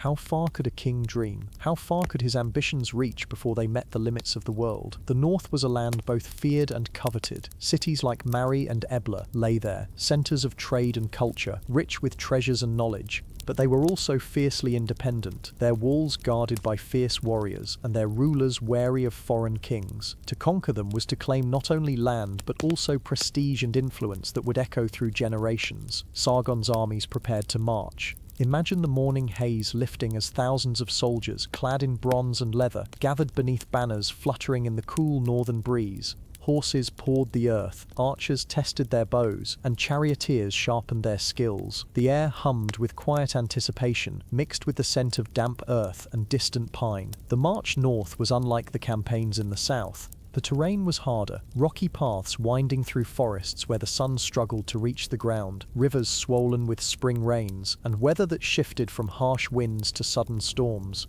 The soldiers moved carefully, guided by scouts familiar with the land, listening to the calls of unfamiliar birds and the rustle of unseen creatures in the underbrush. Along the way, they encountered villages where the people eyed the Akkadian army with suspicion and curiosity. Traders offered exotic goods, ivory, timber, fine textiles that hinted at the wealth beyond the mountains. The sounds of new languages floated on the wind, strange yet inviting. The king's dream was unfolding before their very eyes, but marching north was not just about territory, it was a test of endurance, of will. Imagine nights under vast star-studded skies, the campfires flickering against the cold, the soldiers sharing stories of home and hope. The commanders discussed strategy, mindful that every step north brought new challenges, unfamiliar enemies, shifting alliances, and the ever-present question, how far could a king truly stretch his grasp? When the Akkadian forces finally reached the cities of the north, they faced fierce resistance. The northern kings were proud and stubborn, their armies skilled in the arts of mountain warfare and guerrilla tactics. Battles were fought along ridges and riverbanks, where every rock and tree became a weapon or a shield. Yet Sargon's dream was not merely conquest. He understood that ruling such diverse lands required more than force. It demanded diplomacy, respect, and the weaving together of many peoples into a single tapestry. Envoys spoke in many tongues, treaties were forged beneath ancient oaks, and marriages between royal families sealed alliances that brought peace.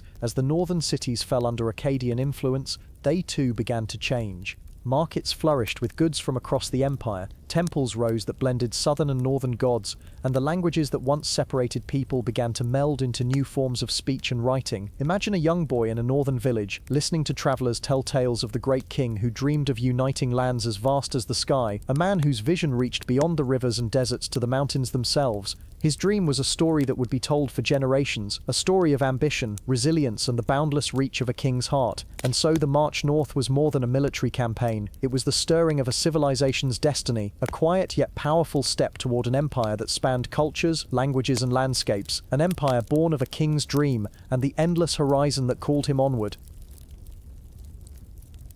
The mountains whisper back, battles in the hills. The land changed as the Akkadian banners pushed farther north. Gone were the wide, sun-soaked plains of the south. Gone were the slow, silver rivers winding through barley fields. In their place rose jagged hills and stone-clad slopes, tangled forests, narrow valleys, and the whisper of wind through mountain passes. A land older than maps and harder than memory.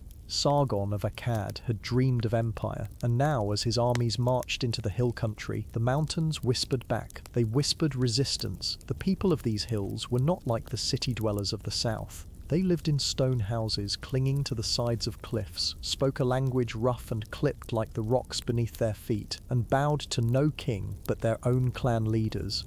They moved like the wind through the trees, vanishing before an arrow could be loosed, then reappearing behind the enemy with sharpened blades. To the Akkadians, they were ghosts, half legend, half nightmare. Stories spread in the camps of warriors who could run for days without food, of valleys where an entire battalion had vanished, of gods who guarded the mountain passes and turned the rocks against outsiders. Whether the stories were true or not didn't matter. The fear was real.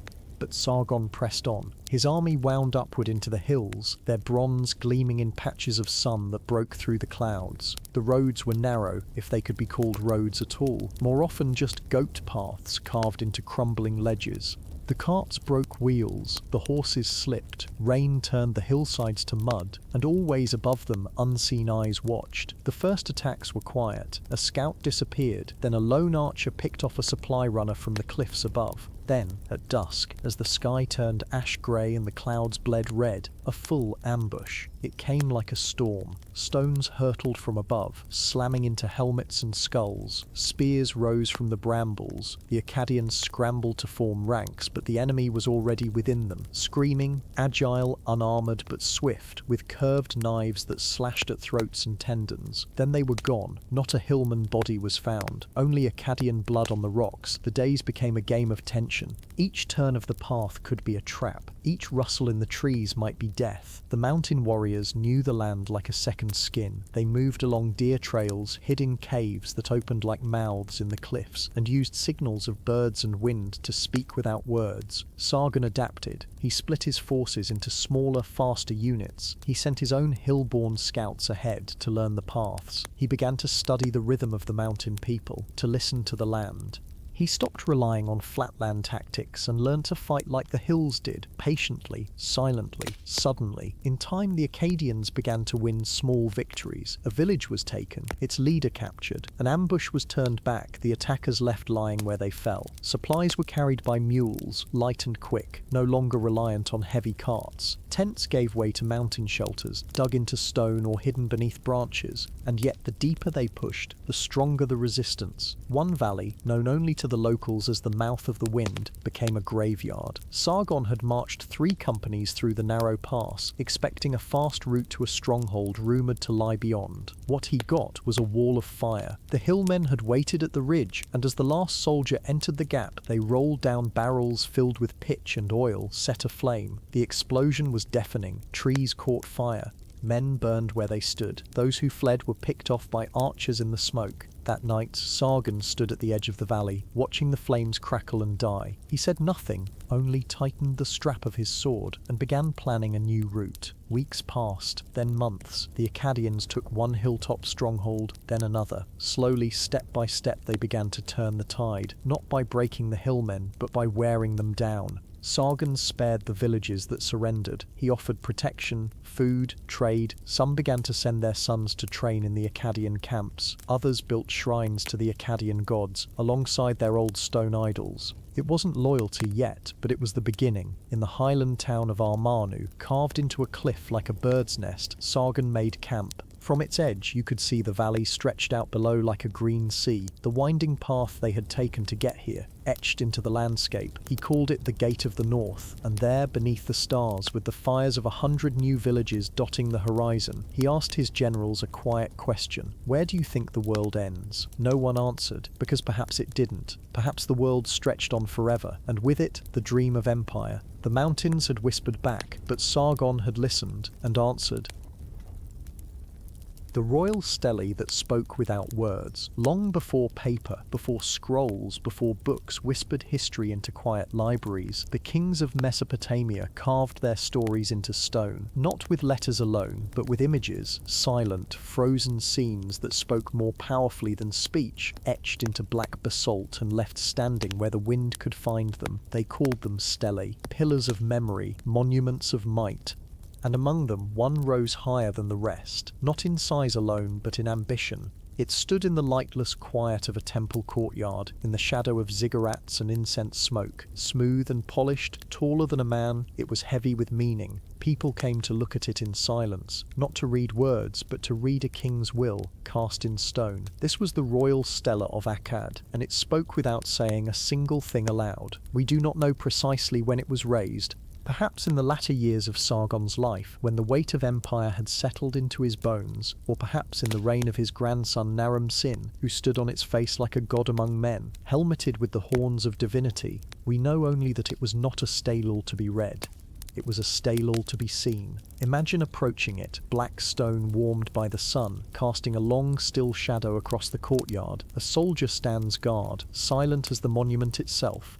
Pilgrims arrive, their eyes lifting to the scenes carved on its face, lines of soldiers, ranks of enemies trampled beneath sandaled feet, and one figure towering over all the rest, the king. He is not on the ground with the others. He stands on the mountain's slope above his enemies, above his men, ascending toward the heavens. His gaze is forward, steady, his robe flows like a river, and in his hand he holds weapons that are both symbols and threats. He does not speak, he does not shout, but he is heard. This stela, like others of its kind, was not just decoration, it was power, captured in image. A political message for all to see. This king has conquered, this king has triumphed, this king is divine. For those who could not read, who made up most of the population, the stela was a history book without text. It told of wars fought, cities subdued, gods appeased. The bodies of enemies were shown thrown down, bleeding or chained.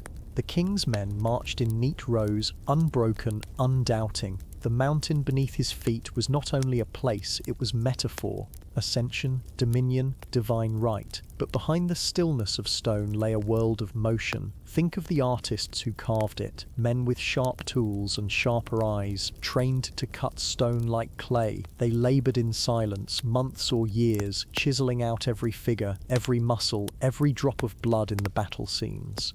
They worked not just to please the king, but to capture his eternity. One slip of the hand, and the image might fail to impress. Perfection was expected, and there were messages within the message, symbols only the priests or scholars might notice. A broken spear to indicate divine wrath, a bird perched in the sky to suggest celestial approval. Even the arrangement of bodies had meaning, symmetry for order, chaos for the king's enemies.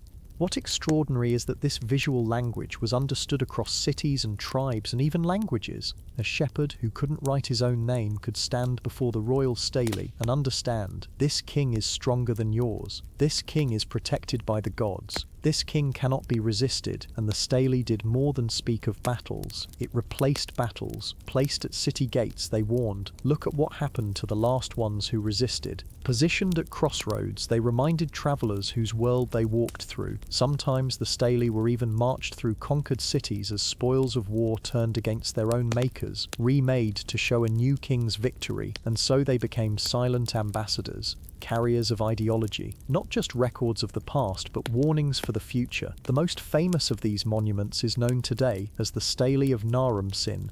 It was unearthed far from Akkad, in a land that once rebelled. On it, the king climbs the mountain with stars above him, symbols of gods acknowledging him as one of their own.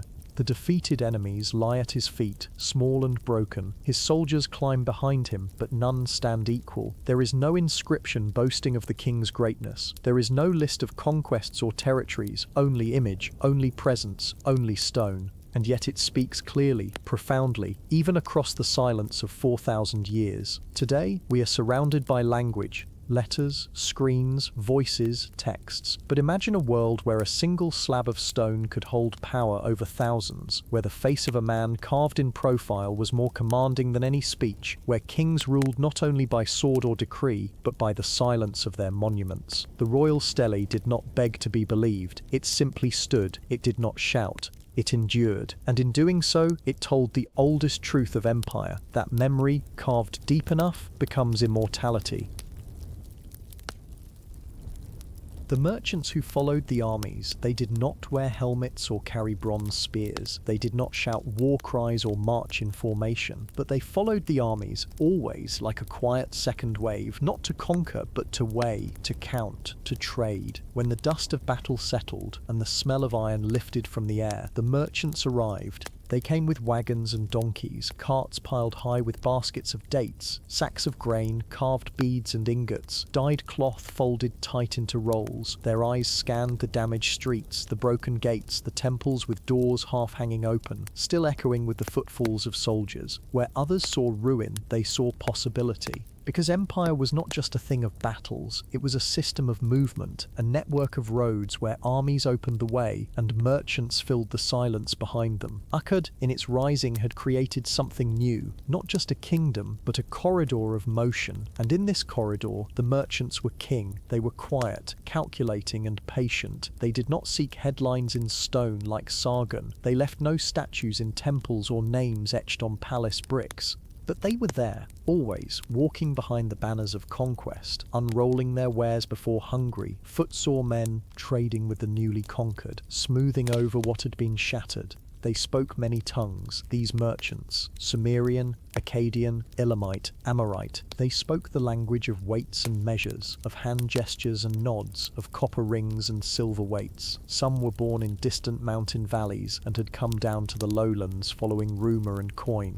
Others were locals, smart and flexible, who'd learned to adapt as the borders shifted under their sandals. Imagine one, a man of middle years, his hair bound in a tie of flax, guiding a donkey through a dusty town once called Uma.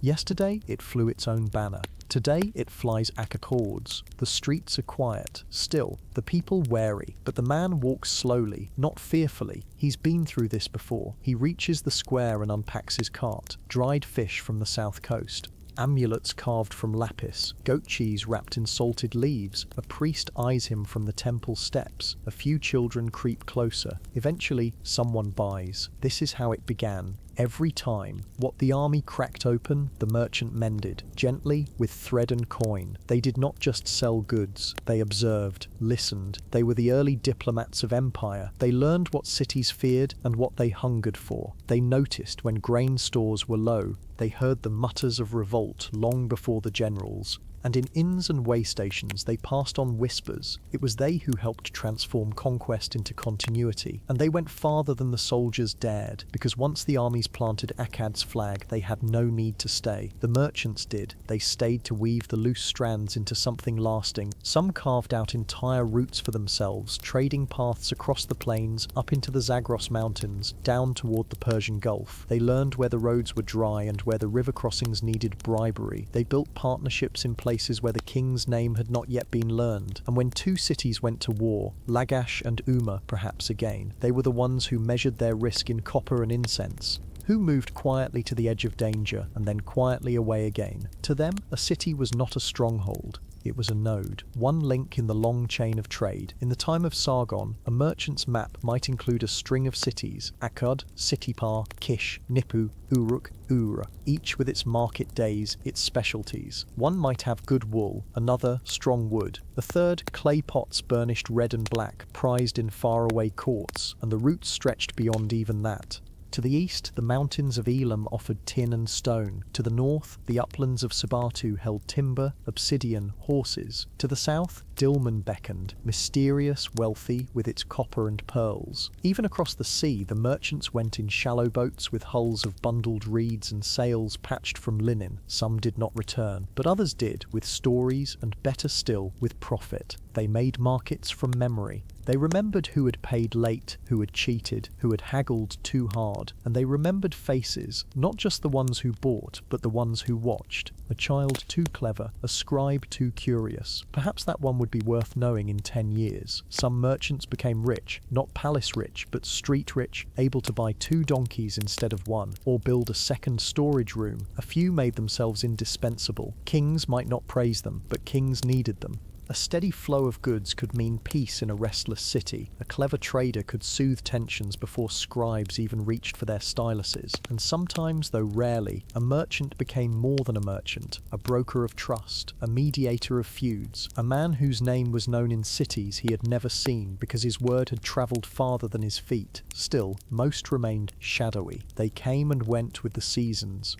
They knew the rhythm of the rains, the danger of dust storms. They left little behind except footprints and contracts scratched into clay. They lived in movement, and when they died it was usually quietly. Their sons took over the route. The wagons rolled on. Today, the tablets they left behind, ledgers, receipts, orders, sit in museum drawers. The names are faded, but the system they supported helped build empire. It kept cities alive when armies had moved on. It fed the temples. It spread the gods. It made Sargon not just a conqueror, but a ruler. And still, they remain half invisible. The merchants who followed the armies, the second wave of empire, not to fight, but to bind. The bureaucrats who mapped the sky. There are stories about kings and stories about wars. There are tales of merchants threading between cities and soldiers stamping their mark on the earth. But sometimes, in the quietest corners of empire, it was the men who sat with clay and reed, the men who did not march or bargain or boast, who left behind the longest shadow. They were the scribes, the record keepers, the watchers of numbers, of grain, of goats, of gates opened and shut. And some of them, in the still hours of night, turned their eyes upward, toward the stars, not to pray, but to count. They were the bureaucrats who mapped the sky. It began, perhaps, with timing. The barley had to be sown when the season was right. The canals had to be dredged before the flood came down. Festivals had to fall at the proper moon. And for this, someone needed to watch the heavens, not just to wonder, but to record. They climbed the stairs of ziggurats with tablets tucked under their arms, styluses behind their ears. From high above the fields, they tracked the slow turning of the night. There, one bright star near the horizon. There, Venus rising before dawn. There, 3 stars in a row that never changed their pattern. They drew these on clay in cuneiform signs. Not poetry, notation, not mystery, data. Night after night, year after year, a man with sore knees and ink-stained fingers would scratch out the paths of light on wet clay, and in time, patterns emerged. They began to predict the flooding of the rivers, the best time to plough, when the moon would vanish and when it would return. They were not priests, though sometimes they wore the same robes. They were not prophets, though people thought them wise. They were administrators of the sky. Each tablet they made was not just for the stars, but for the city, because everything came back to order. When to build, when to bake bricks, when to pay workers with beer, and how much, when to hold the great festival of Ishtar, or the mourning rites of Domazid. The stars told them all this, and the bureaucrats told the kings. The palace scribes created long lists of stars, of months, of omens. They noticed that if Venus disappeared behind the moon and came back on the 5th day, it meant good harvest. If she returned on the 6th, perhaps drought. These patterns were written down, indexed and shared. Not all of it was true, but all of it was believed, and that gave it power. Soon, a class of stargazers emerged. Not just local watchers, but full specialists. They studied the signs in temples. They memorized long rhythmic texts, passed down from master to apprentice. Some worked deep into the night, hunched over incense smoke, comparing what they saw with what the old tablets said. They were not trying to control the heavens, they were trying to keep the earth in rhythm, because in a land like Mesopotamia, order was survival. If the river came too early, it washed away the seeds. If it came too late, the crops died. If the laborers were called to temple too soon, nothing got built. If too late, the gods were displeased. So they measured the sky to keep the city steady. Their calendars were not round like ours, but practical, made of lunar months, adjusted by decree when needed. When the moon's cycle slipped too far, an official would declare an extra month, and the baker, the brewer, the shepherd all changed their work to match. All because a bureaucrat said so. But not all sky watching was for the living. Some charts were for the dead.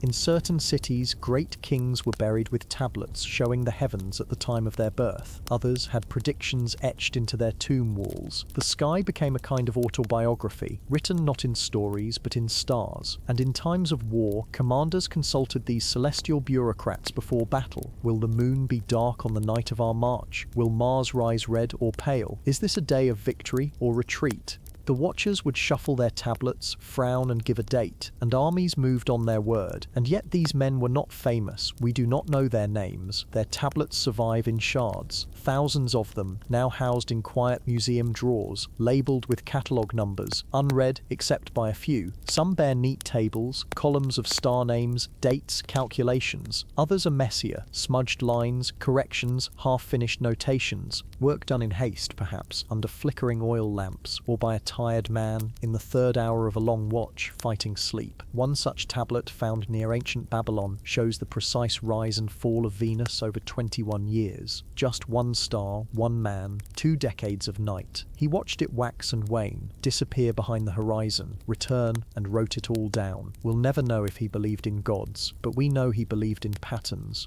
And that belief that the world could be tracked, listed, predicted, was the quiet seed of something much larger. It laid the foundation for astronomy, for timekeeping, for math, for law, because to believe that the sky could be measured was to believe that chaos could be managed, that nature could be named, that the world was not a wild storm, but a series of tides, and that some part of it, all of it perhaps, could be written in clay. So tonight, when you look up at stars we now name differently, remember them: the tired men on dusty rooftops, the watchers in temple towers, the quiet bureaucrats who mapped the sky not to dream but to serve. The pulse of empire beat in time with the heavens, and they kept the time.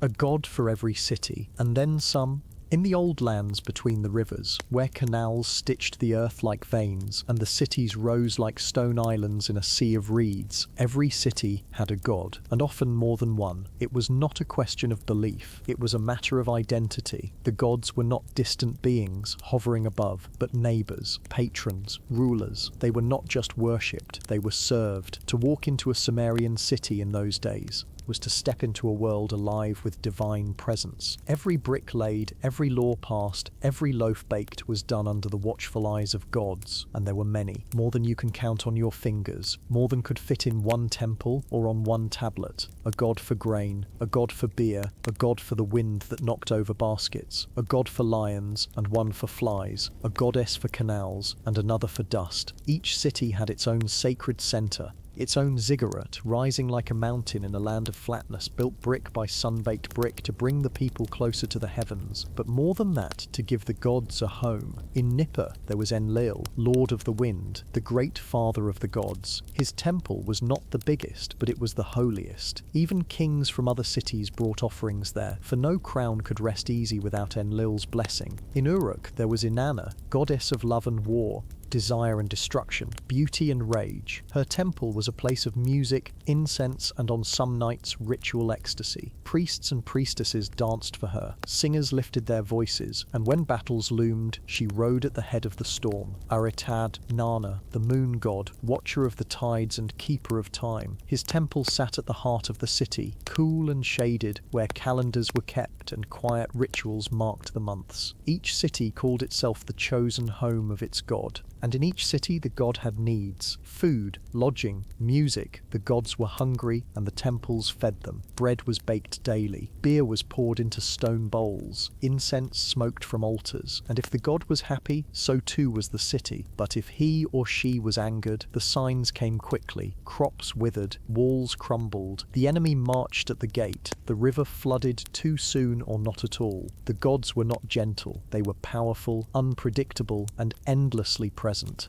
They could bless or curse with equal ease. Sometimes, cities tried to outshine one another, not with armies, but with gods. If one city built a temple 10 stories high, another might add golden gates. One priesthood might write longer hymns, another might stage more elaborate festivals. In a way, the gods competed too, through their cities, their people, their deeds, and sometimes they went to war. When Lagash clashed with Uma, it was not just for land, it was for the favour of Ningirsu, the warrior god of Lagash. Victory proved he was stronger. Defeat demanded explanation. Why had the god turned his face away? Priests would search the omens. Had a ritual been missed? Had a singer struck the wrong note in the hymn? Had the temple bread been too stale? Divine politics filled the silence of battlefields, and as cities fell or rose, so too did their gods. When Akkad rose to power, so did Sargon's goddess Ishtar. She became not just Queen of Uruk, but Queen of all the lands Sargon conquered. Temples were built for her in cities that had never known her name. Her image was etched into foreign walls. Her hymns were sung in distant dialects. But the old gods did not disappear. They adapted, multiplied, sometimes merged. In the city of Kish, the goddess Zababa, a fierce, rarely smiling war deity, shared space with Ishtar. In Eridu, the ancient god Enki kept his watery domain.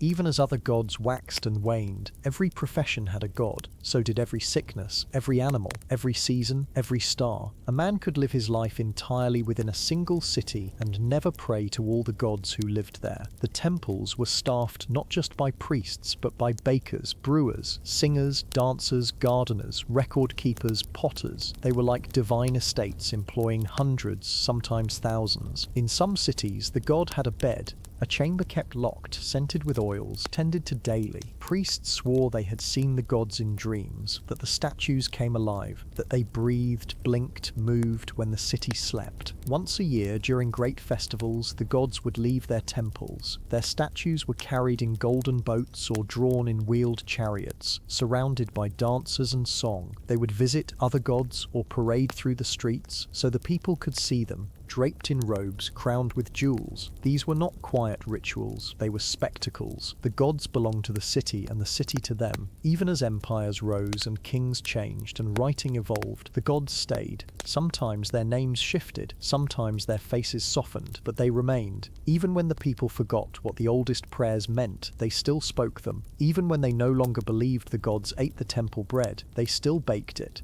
Because the gods were more than faith, they were tradition, they were place, they were the soul of a city, and so every city had a god, and then some. When the moon meant more than a calendar, in ancient Mesopotamia, the moon did far more than light the night sky. It marked time, yes, but also shaped how people understood their world, their gods, and even themselves. In a land where seasons blurred and rains came in fits and starts, the moon became the clock everyone could rely on. It rose and fell with rhythm. Unlike the unpredictable rivers or winds, its cycles, waxing full, waning, gone, were the heartbeat of the calendar. But it was also something deeper, something spiritual, something sacred. The people of summer looked up at the moon and saw Nana, the moon god, watching them from above. In his city, the great ziggurat rose like a stairway toward him. At night, the pale glow of the moon hung directly above that massive structure, and many believed it was no coincidence. The temple complex beneath it was busy day and night with priests, record keepers, astronomers, and servants. Nana's temple wasn't just a religious center, it was also a place where time was measured, dreams were read, and the plans of the year were whispered into tablets of clay. The calendar itself was built around the moon's journey. Each month began with the first visible crescent after the new moon. That sliver of silver light marked the beginning of everything: planting dates, festival preparations, market planning, even taxes and offerings. Priests would climb the ziggurat, scanning the horizon for that telltale curve, announcing its arrival to the people. Once spotted, messages were sent across the region. It was the closest thing they had to a broadcast, an ancient lunar announcement echoing across the cities. But the moon wasn't just about keeping track of days. It was believed to influence the growth of crops, the outcome of trade voyages, and even the moods of kings.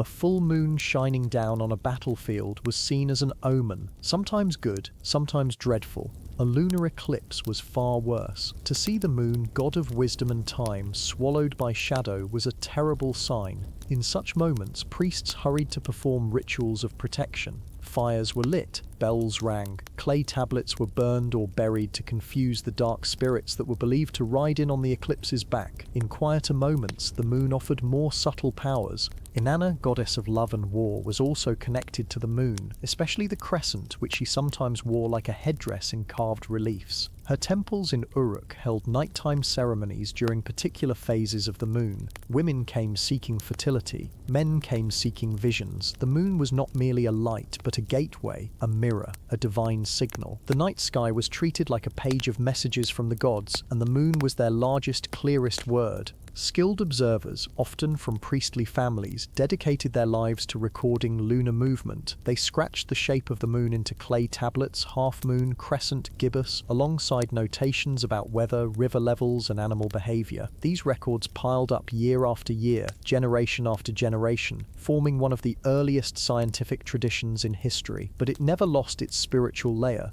Even the most exacting observer might pause to murmur a prayer to Nana, thanking him for clarity. As the city of grew into a powerful center of trade and culture, Nana's temple became not just a religious shrine, but a treasury of knowledge. Its walls contained archives of astronomical data, lists of rituals, even land leases and marriage contracts, all arranged according to lunar months. The moon defined the rhythm of work, worship, celebration, and mourning. Even deaths were dated by the moon. He passed in the 5th day of the 6th month. Under the waxing moon, a scribe might write. Weddings too were tied to the moon. It was considered best to marry under a full moon, when Nana's blessing was strongest. New moons were avoided for new beginnings. They were seen as moments of absence, of waiting. The moon was a symbol of renewal, of cycles returning, of constancy in a world of chaos. Even outside the temples, ordinary people followed the moon's signals. Farmers used it to know when to flood fields or drain them. Sailors looked to it before setting off on river journeys. Women tracked their own cycles against it, seeing their lives reflected in the same waxing and waning. In the quiet corners of homes, small altars were kept to honor the moon. A simple offering, a bowl of water, a small cake, a single flower, might be left overnight beneath an open window. It was a humble act of faith and gratitude, passed down through mothers, fathers, and children. Over time, as empires rose and fell, and new gods were added to the growing pantheon, Nana remained. Other moon gods appeared in other cultures, Sin in Babylon, later Selene and Artemis in the Greek lands. But Nana's temple still stood, and his name still whispered by those who remembered. When archaeologists uncovered the ruins of centuries later, they found the foundations of Nana's ziggurat still solid. They found cuneiform tablets filled with lunar calendars, records of eclipses, and observations of moonrise and moonset written by hand thousands of years ago. The data was precise, the reverence unmistakable. In the end, the moon was not just a marker of time in Mesopotamia. It was a god, a guardian, a symbol of rhythm, patience, and change. A reminder that even in the darkest night, light would return. And so night after night, as the city slept, the moon watched. Scribes, seals, and the invention of time. It is a strange thing to imagine that time, as we know it, had to be invented. Not the rising of the sun or the passing of the seasons, those of course were always there. But time as a system, time as something you could write down, break into parts, sell, tax, schedule, command. That kind of time had to be made, and in many ways it was the scribes and seals of ancient Mesopotamia who did it. Long before wristwatches and calendar apps, before church bells and clock towers, before the hourglass and the ticking of gears, there was the stylus and the tablet. There was clay, soft and receptive, and there were scribes, patient and precise, who wrote not with ink but with pressure. Their marks didn't flow, they pressed into permanence. At first, they tracked only what was needed: sacks of grain, flocks of goats, jars of oil. But quickly, something curious happened. As soon as humans began to account for things, they also had to account for when they happened, because a debt paid tomorrow is not the same as one paid today, and a temple offering delivered late is not an offering at all, and so they began to name days. At first, perhaps, they used natural signs: when the moon was full, when the barley sprouted, when the river flooded. But that wasn't enough. They needed precision, regularity, something they could write.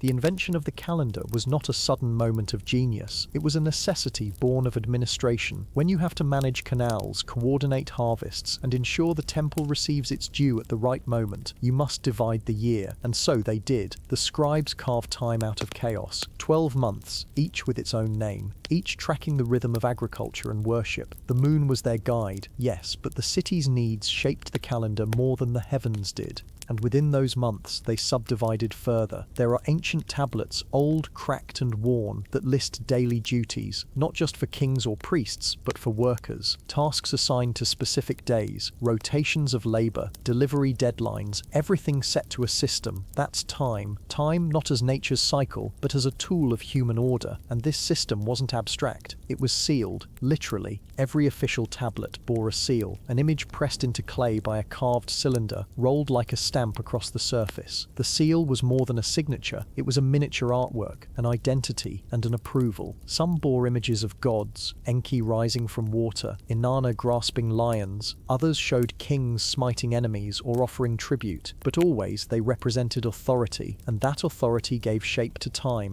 If a tablet bore a seal, its words were law. If the date was recorded, it was enforceable. The calendar, the seal, and the scribe together made something remarkable, a shared system of when. Scribes trained for years to master this. They learned not just how to write, but how to track time itself. They became the keepers of cycles, of months, festivals, taxes, deliveries, rituals. Without them, the rhythm of the city would collapse. And so, in quiet schoolrooms and temple offices, time was maintained, not by clocks, but by clay and human attention. Even now, when we glance at a calendar, we're echoing their work. Each Monday meeting, each birthday, each end-of-month deadline, all of it follows a line that began in the temples of Sumer, sharpened in the palaces of Akkad, and carried forward, one stylus mark at a time. In their tablets, we see dates inscribed like this: in the year after the Great Canal was dug, or in the year Sargon defeated the West. Time, for them, was measured by event, not abstraction.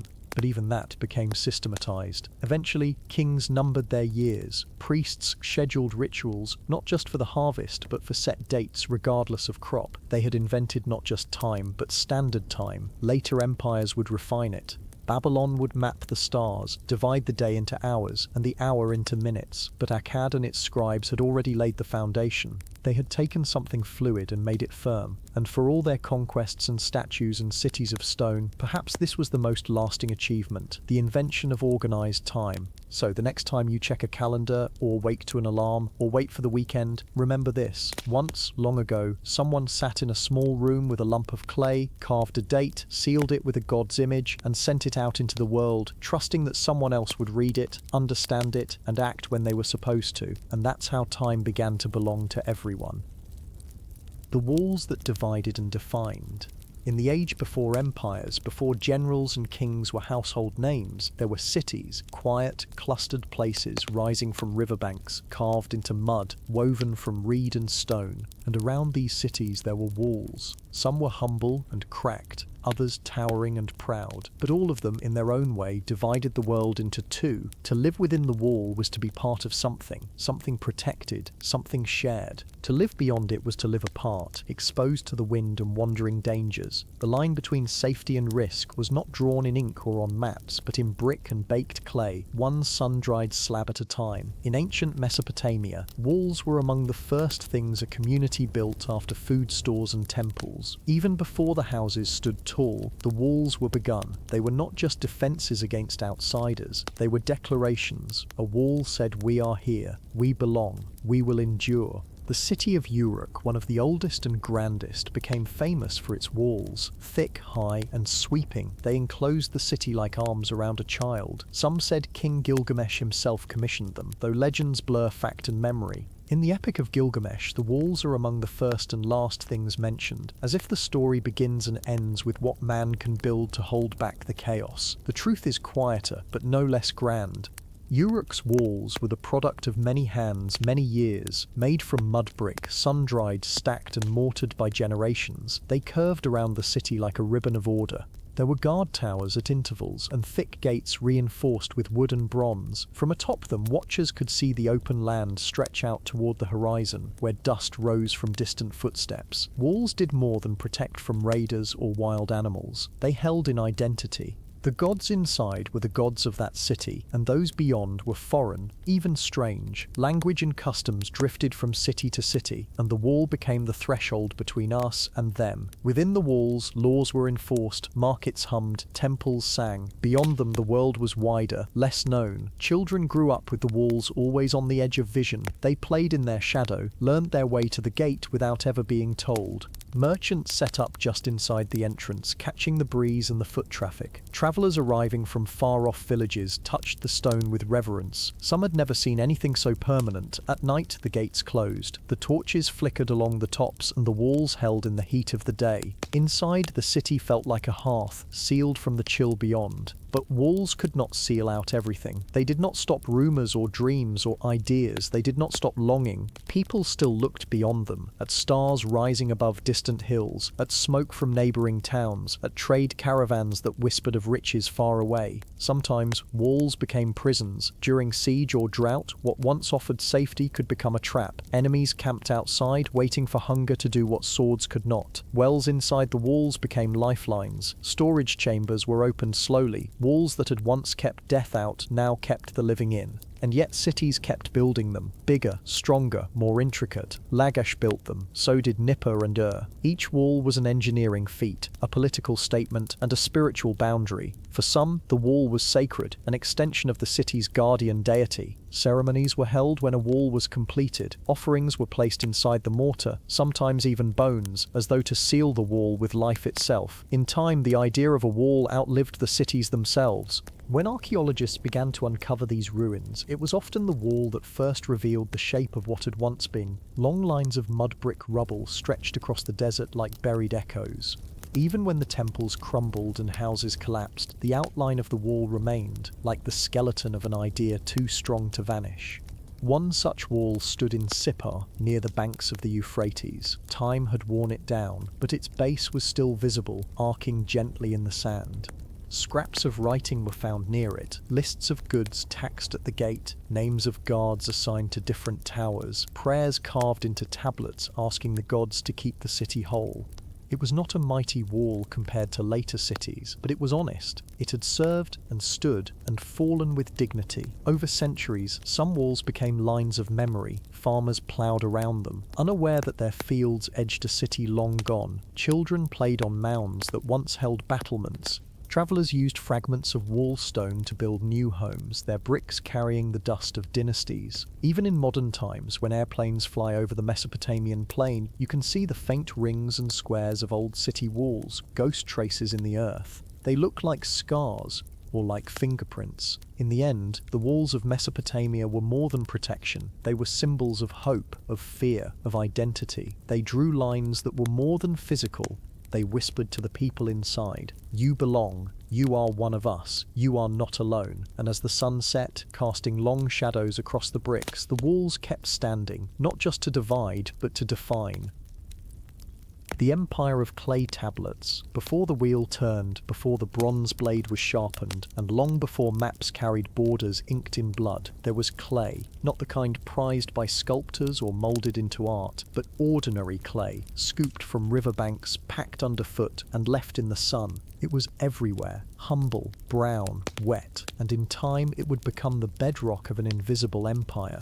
In the river valleys of ancient Mesopotamia, where the Tigris and Euphrates pulsed with life, clay was not just part of the land. It became the language of civilization itself. Long before paper was born, long before parchment or printing presses, ideas were pressed into clay, literal impressions of thought, law, memory, and trade. It began slowly, as most revolutions do.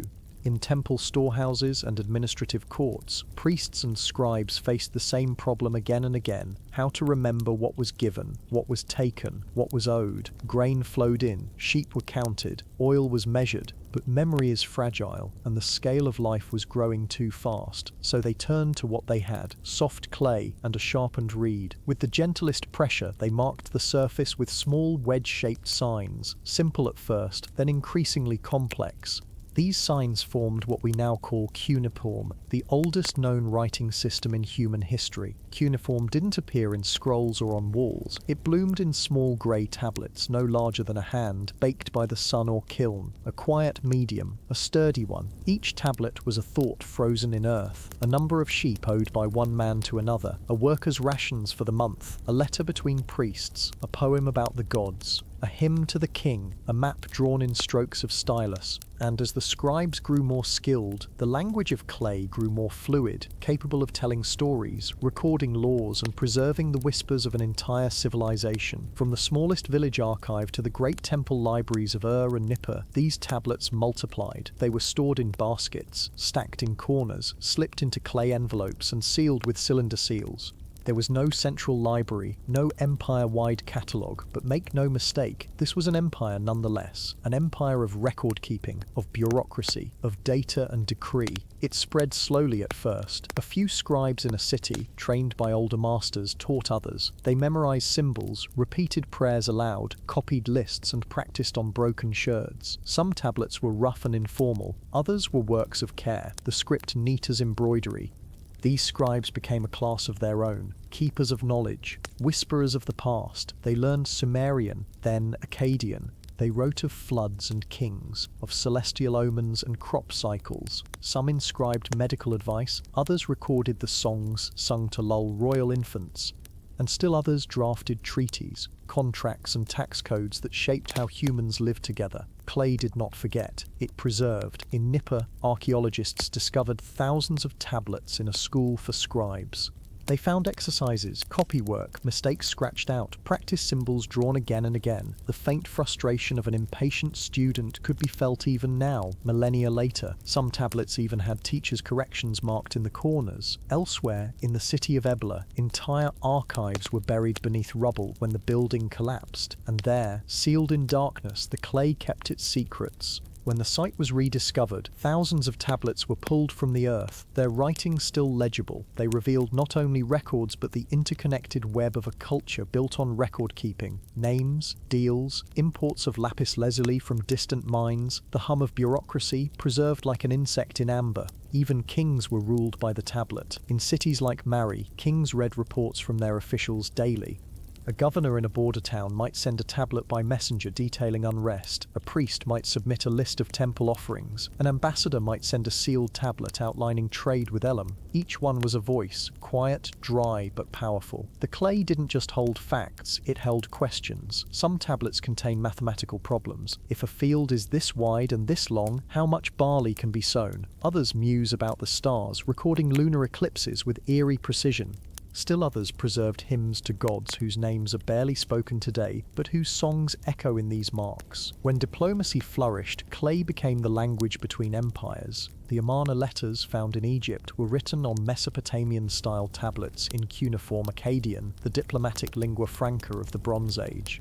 Kings from Babylon, Hatti and Mitanni all sent tablets to the pharaoh. They asked for alliances, offered daughters in marriage, haggled over gold and horses. And the clay remembered it all. There was no central plan behind the empire of tablets. It had no emperor, no flag. It needed none. It was an empire of thought and order, self-propagating, expanding wherever people had reason to remember, to plan, to trade. The clay carried words where no messenger could. In a dry climate, it outlasted everything else. Wood rotted, leather decayed, papyrus withered, but the clay endured. There is something haunting in this quiet permanence. Many of the tablets that survive today were never meant to last. They were quick records, casual notes, and yet they remain, whispering across 4,000 years. The hopes of merchants, the curses of kings, the prayers of shepherds, the lists of fish, all pressed into clay, forgotten by their makers, remembered by time. The scribes are long gone, the cities have crumbled, but their words remain, carved not in marble, not in gold, but in the most humble of things, the very earth they walked upon. The empire of clay tablets fell not in battle, but in silence. As languages changed and alphabets emerged, the stylus was laid down, but its legacy lived on, hidden in the soil, waiting for hands to uncover it. And today, when we read these tablets, it's as if 1,000 quiet voices rise again, dusty, dignified, and unbroken.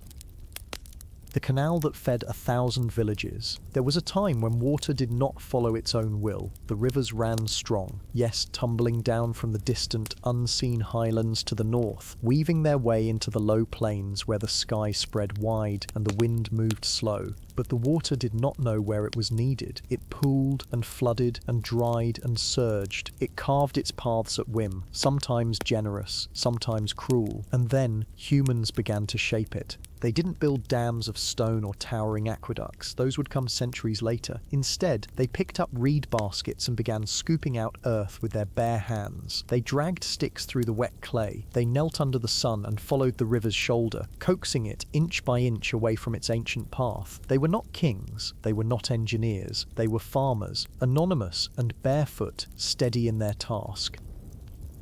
This is the story of the canal that fed 1,000 villages. It is not the name of one canal, nor the record of one people. It is the quiet truth of how civilization, real civilization, began, down in the dirt, in the silty fringes of the river, where the water met the will of the many. Mesopotamia, the land between the rivers, was never meant to be gentle. Rain was rare. The seasons came with fists. When the floods rose, they could drown the fields. When the sun returned, it burned everything brown, and yet beneath the surface, always there was water, a hidden thread of life. And so early on, perhaps even before the cities had names, someone began to cut a channel, maybe just a shallow trench at first, just wide enough to guide the flood into a waiting field. The crop survived, the yield doubled, the village thrived. Word spread, not by courier or scribe, but by the silent logic of survival. If one trench could feed a family, perhaps a longer one could feed 10. If 2 trenches met, perhaps a third could join. And slowly, the idea became a network. What began as a handful of furrows deepened into canals, some narrow, some wide, some as straight as an arrow, others curving like the river itself. Some stretched for miles, others wandered from one field to the next, like lazy branches. They were carved by hand and maintained by memory. A broken canal meant a hungry harvest. Everyone had a reason to keep the water flowing. But water is not a silent servant. It leaks, it silts up, it forgets where it's been. So the people of the land became its caretakers. They learned how to grade a slope, even if they had no word for geometry. They watched how quickly water travelled, how fast it spread, how it eroded a bank. They placed stones, planted reeds, packed mud, and watched, always watched.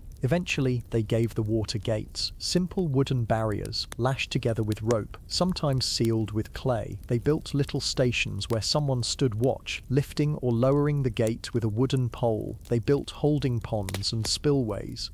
In the high season, when the river swelled, they let the canals breathe. In the low season, they trapped and rationed. These were not just ditches, they were arteries of civilization. Villages sprang up like green freckles along their length. A canal might run past 50 fields, each one owned or worked by a different family. A father would rise before the sun, check the channel behind his hut, and step into the water to unblock the silt. A mother would set the first pot beneath the water gate to catch a slow stream for cooking. A child might walk barefoot down the muddy bank, watching fish dart between the weeds. And always, just beneath the quiet surface, was labour. Quiet, relentless labour. The canals connected fields, but they also connected people. Arguments flared. Whose turn was it to take water first? Had someone blocked the flow unfairly? Should the canal be deepened here or straightened there? Meetings were held. Elders consulted. Sometimes tablets were pressed and names recorded. Agreements made in clay. In some cases, even local kings got involved, issuing decrees that standardized the water flow, punishments for tampering, duties for maintenance, but mostly it was left to the villagers. They knew better than anyone how their corner of the canal worked. They knew which bend was prone to overflow, which turn was best for fishing, where the reeds grew thick, and when to scrape the bottom clean. In times of plenty, the water flowed easily. The barley fields shimmered like golden rugs. Date palms bloomed at the edges, fish filled the nets, oxen drank deep, and the villagers gave thanks, not just to their gods, but to the water and to the work that brought it here. In times of drought, though, the canals became lines of tension. The water receded, fields cracked, tempers rose, and still they gathered to dig, to patch, to share. Even in hardship, the canal was a promise. If not today, then tomorrow. The river would return, the water would flow. And so over centuries, the land became a quilt of water lines, a great invisible map of human patience. From Eridu to Uruk, from the banks of the Tigris to the edges of the marshes, the land was watered not by the gods, but by the hands of those who lived on it. They dug, and they measured, and they passed the knowledge down. Not in books, not in schools, but in the rhythm of work.